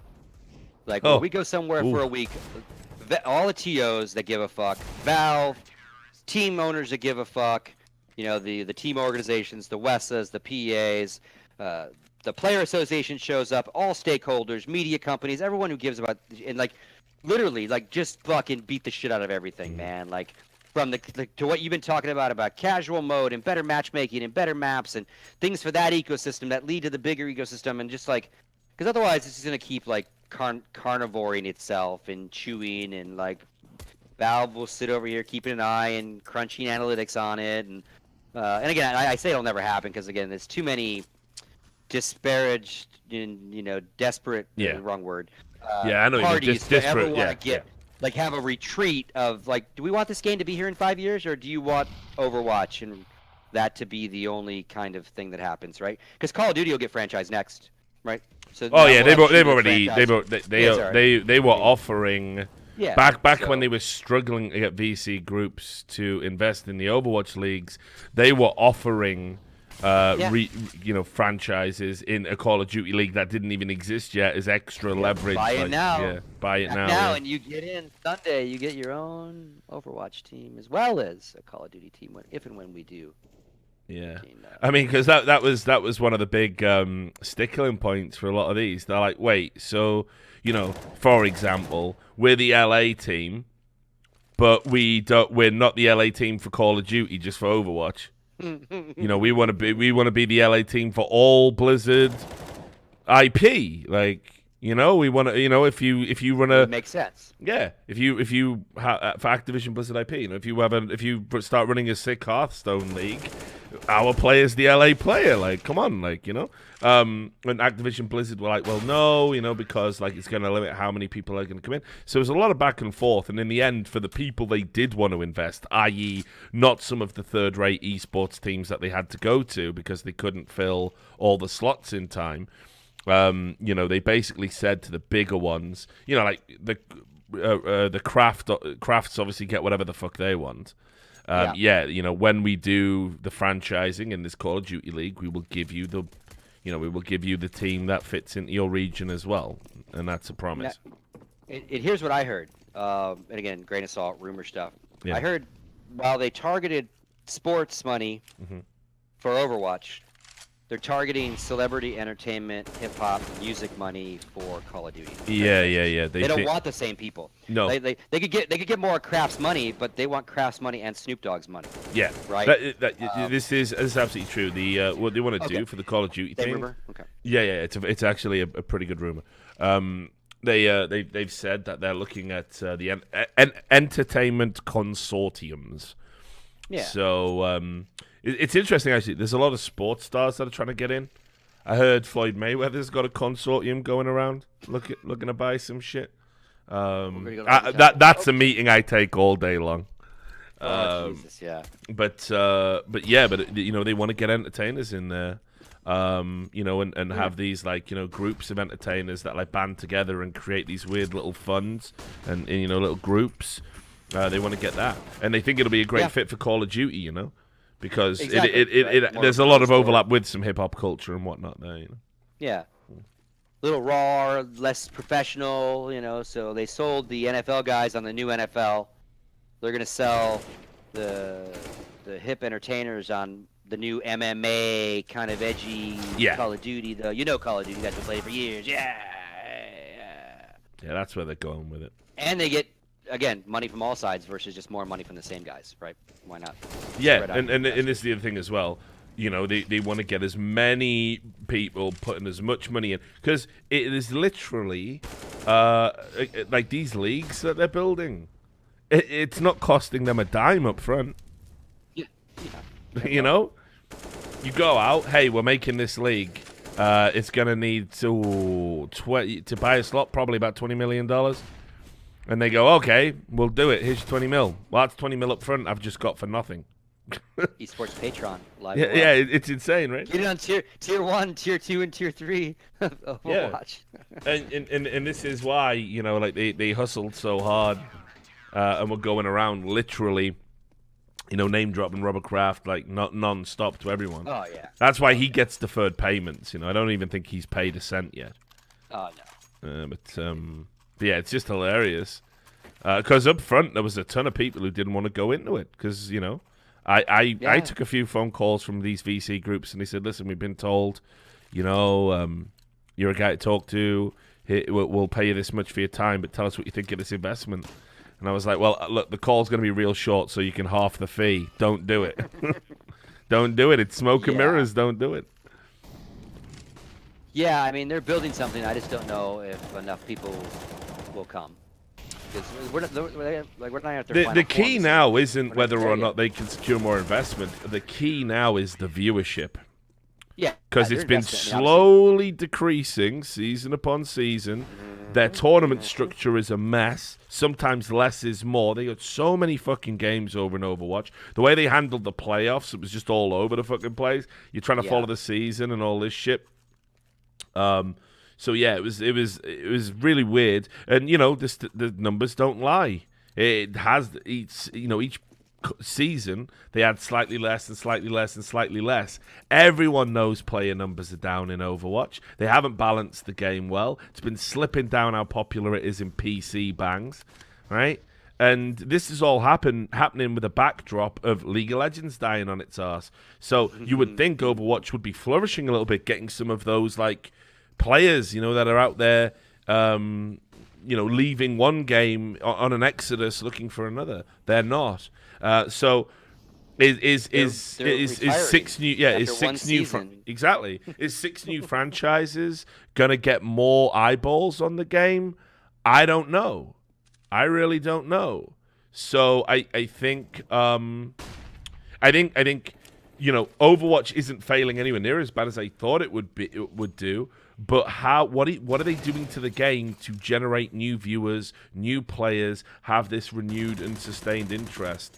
I think they're so focused on the venture capital side of things, the investment side of things, the gaming side of things, like the games press, look at all our diverse characters and all that. They're not looking at the nuts and bolts you need for a successful esport.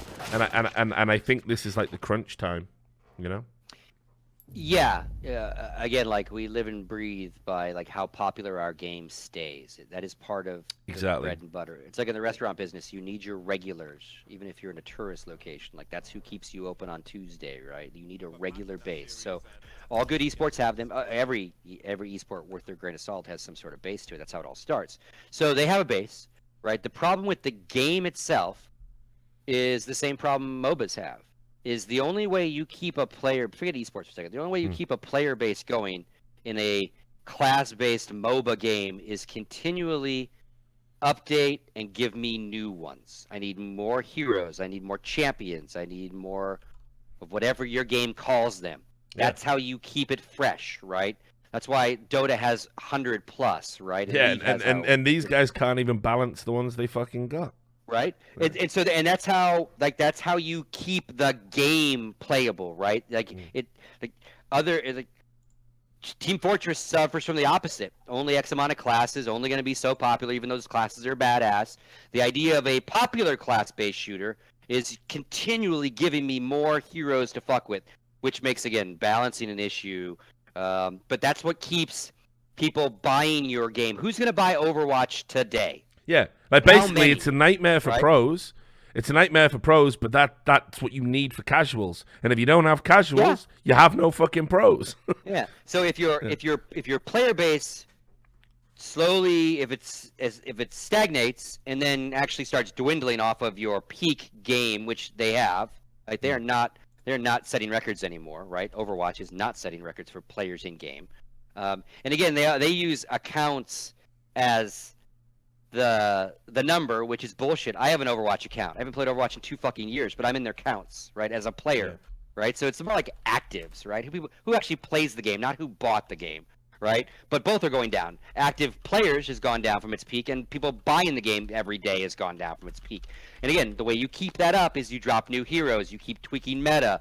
I mean, like Dota and League do, right? But this game is a shooter. So it's even harder to try to balance. So they're not going to be able to ever keep up, right? So how do you build the legs of an esport on a game like this that is like already on the way down? Our game will level and come and go and ride the tide of gaming, but the gameplay doesn't change. Valve doesn't have to worry about, oh fuck, we need to add a different terrorist model or people won't play anymore, right? What we need from Valve is not what like Blizzard needs to give their game, right? We need different shit, right? We obviously, and you can say skins and cosmetics and all those things will keep a game going, but you need both. Yeah, you need fun cosmetics, but you need gameplay shit too, right? And so that's where I think Overwatch is going to stumble. Like they can't keep up, like they can't. Whereas we just had International. Guess what? 2 new heroes coming. 1 you can play fucking today. Hello, surprise me. Why don't you, Valve? Right? So, and that's how you keep Dota as fucking hot as it is, right? And so I think that's where the whole engine falls. Call of Duty survives on a new yearly release in some weird fucking way, but it does, right? They can basically get a new game and get new excitement every fucking year, right? And they sell more copies of that game every time, right? But Overwatch doesn't have that either. So, like, what is Overwatch 2 going to be? What are they going to do differently? How is this going to be, like, how is Alchemist going to polish this turd in 5 years, right? Alchemist. Jason. Game observing team, if those don't know. Like, that game's hard enough to even try to show, right? Let alone it's gonna get stagnant, meta gets stagnant. So it'll be, and then they're gonna move these teams to the cities and have to have overhead of all the arenas running. Not just one in Burbank where they can consolidate how good production looks and works. They have to do that all over the place now. Yeah, all right. That's what I like. I'll wait and see. I'll wait and judge Overwatch when that league is what they've said it's going to be, a truly regionalized league where Philly travels to Boston and plays Boston, and LA goes to New York and plays New York. Then we'll see what their viewership's like. We'll see how many people show up to their arenas, and we'll see, what it does to their game, this whole regional idea. Because they're not really doing that yet, right? No, definitely not. So, we're at the end. Yeah. They won, right? Yeah, Vega? Vega did it. I said North would go. Don't you think that CSGO should follow Dota and bring one of the next year major to a different place, like Asia or South America? Yeah, I mean, fuck it. Like, again, North. That's just North, dude. That's North in a nutshell. That's the North I fucking know and love. So not surprised. But yeah, so look, brother, it was great. Like, fucking hell, this was good to catch up just for me and you, I think. Yes. Yeah, it was always good talking to you, man. Always. Yeah, it's been too long. And I don't know if Vince is still there. I know he's ducked out, I think, for a little bit. So. They're all like, fucking hell, man. These two won't shut up. Yeah, I know. Fuck it. No, well, two old guys in the balcony, man. Whatever, man. The Muppets. Yeah, exactly. Waldorf and what's it called? Stadler. Yeah, Stadler, that's it. But look, dude. So I'm gonna kill the stream there. So yeah, I'll hit you up later in the week if you're doing more. This is fun. Yeah, well, I'm doing it for every game. That's the plan. Duncan's gonna swing by on Wednesday. Yeah, I'm trying to induce them shutting me down. I welcome the conflict. So just keep in touch, man. You're doing great work with the Players Association, and thanks, just much love to you. Appreciate the love. Yeah, and let me know about that September thing. I'll send you the details as soon as I got them. I should. Okay. Yeah, tomorrow I should know, and I'll email you or send it in your Twitter DMs. Love to come have a pint. Yeah, we will. Most definitely. All right, brother. All right, you take care, man. Much love. Cheers, chat. There you go. OMG Scoots, everyone. He's on his way. So big shout out to him for dropping by the stream today. He really carried it. It was nice, actually. I needed a fucking break, guys, because the last 2 days with the 14-hour days definitely took its toll. And 2,000 people watching a day. So a shout out to everybody who liked, subscribed, donated, gave bits, cheers, all of that stuff. Obviously, you don't have to do that. It's super cool that you do. And yeah, also as well, it was was it? I want to get the name right. Yeah, King George TV hosted us for like 1,400 viewers earlier today. Came into the thread and subscribed. So big shout out to him. Really appreciate it. Thanks to all of the subs as well that are coming through now. The Ernston, thank you very much. Sorry if I missed anything. Obviously, me and Scoots were having a pretty in-depth talk, so apologies if I missed anybody. I'm going to go watch Ents play the third map of DreamHack Montreal now in bed, probably. But yeah, we'll be back on Wednesday doing this stream. So Thorin will be around on Wednesday. Henry will obviously be off to the event, so doubt we'll see Henry again on the stream. But we'll have Vince, Scoots will drop by. We'll maybe get some of the players that crashed out in the group stage, and I'm going to reach out to Steel might drop by the stream, Mo might drop by the stream, so I've reached out to a few people. So basically we're just wanting to have a bit of fun and just give you basically a sort of DVD commentary over the course of the major. So yeah, again, thanks very much to everybody, and we'll catch you on Wednesday. Until then, take care, and make sure you can hear everyone's footsteps. Much love.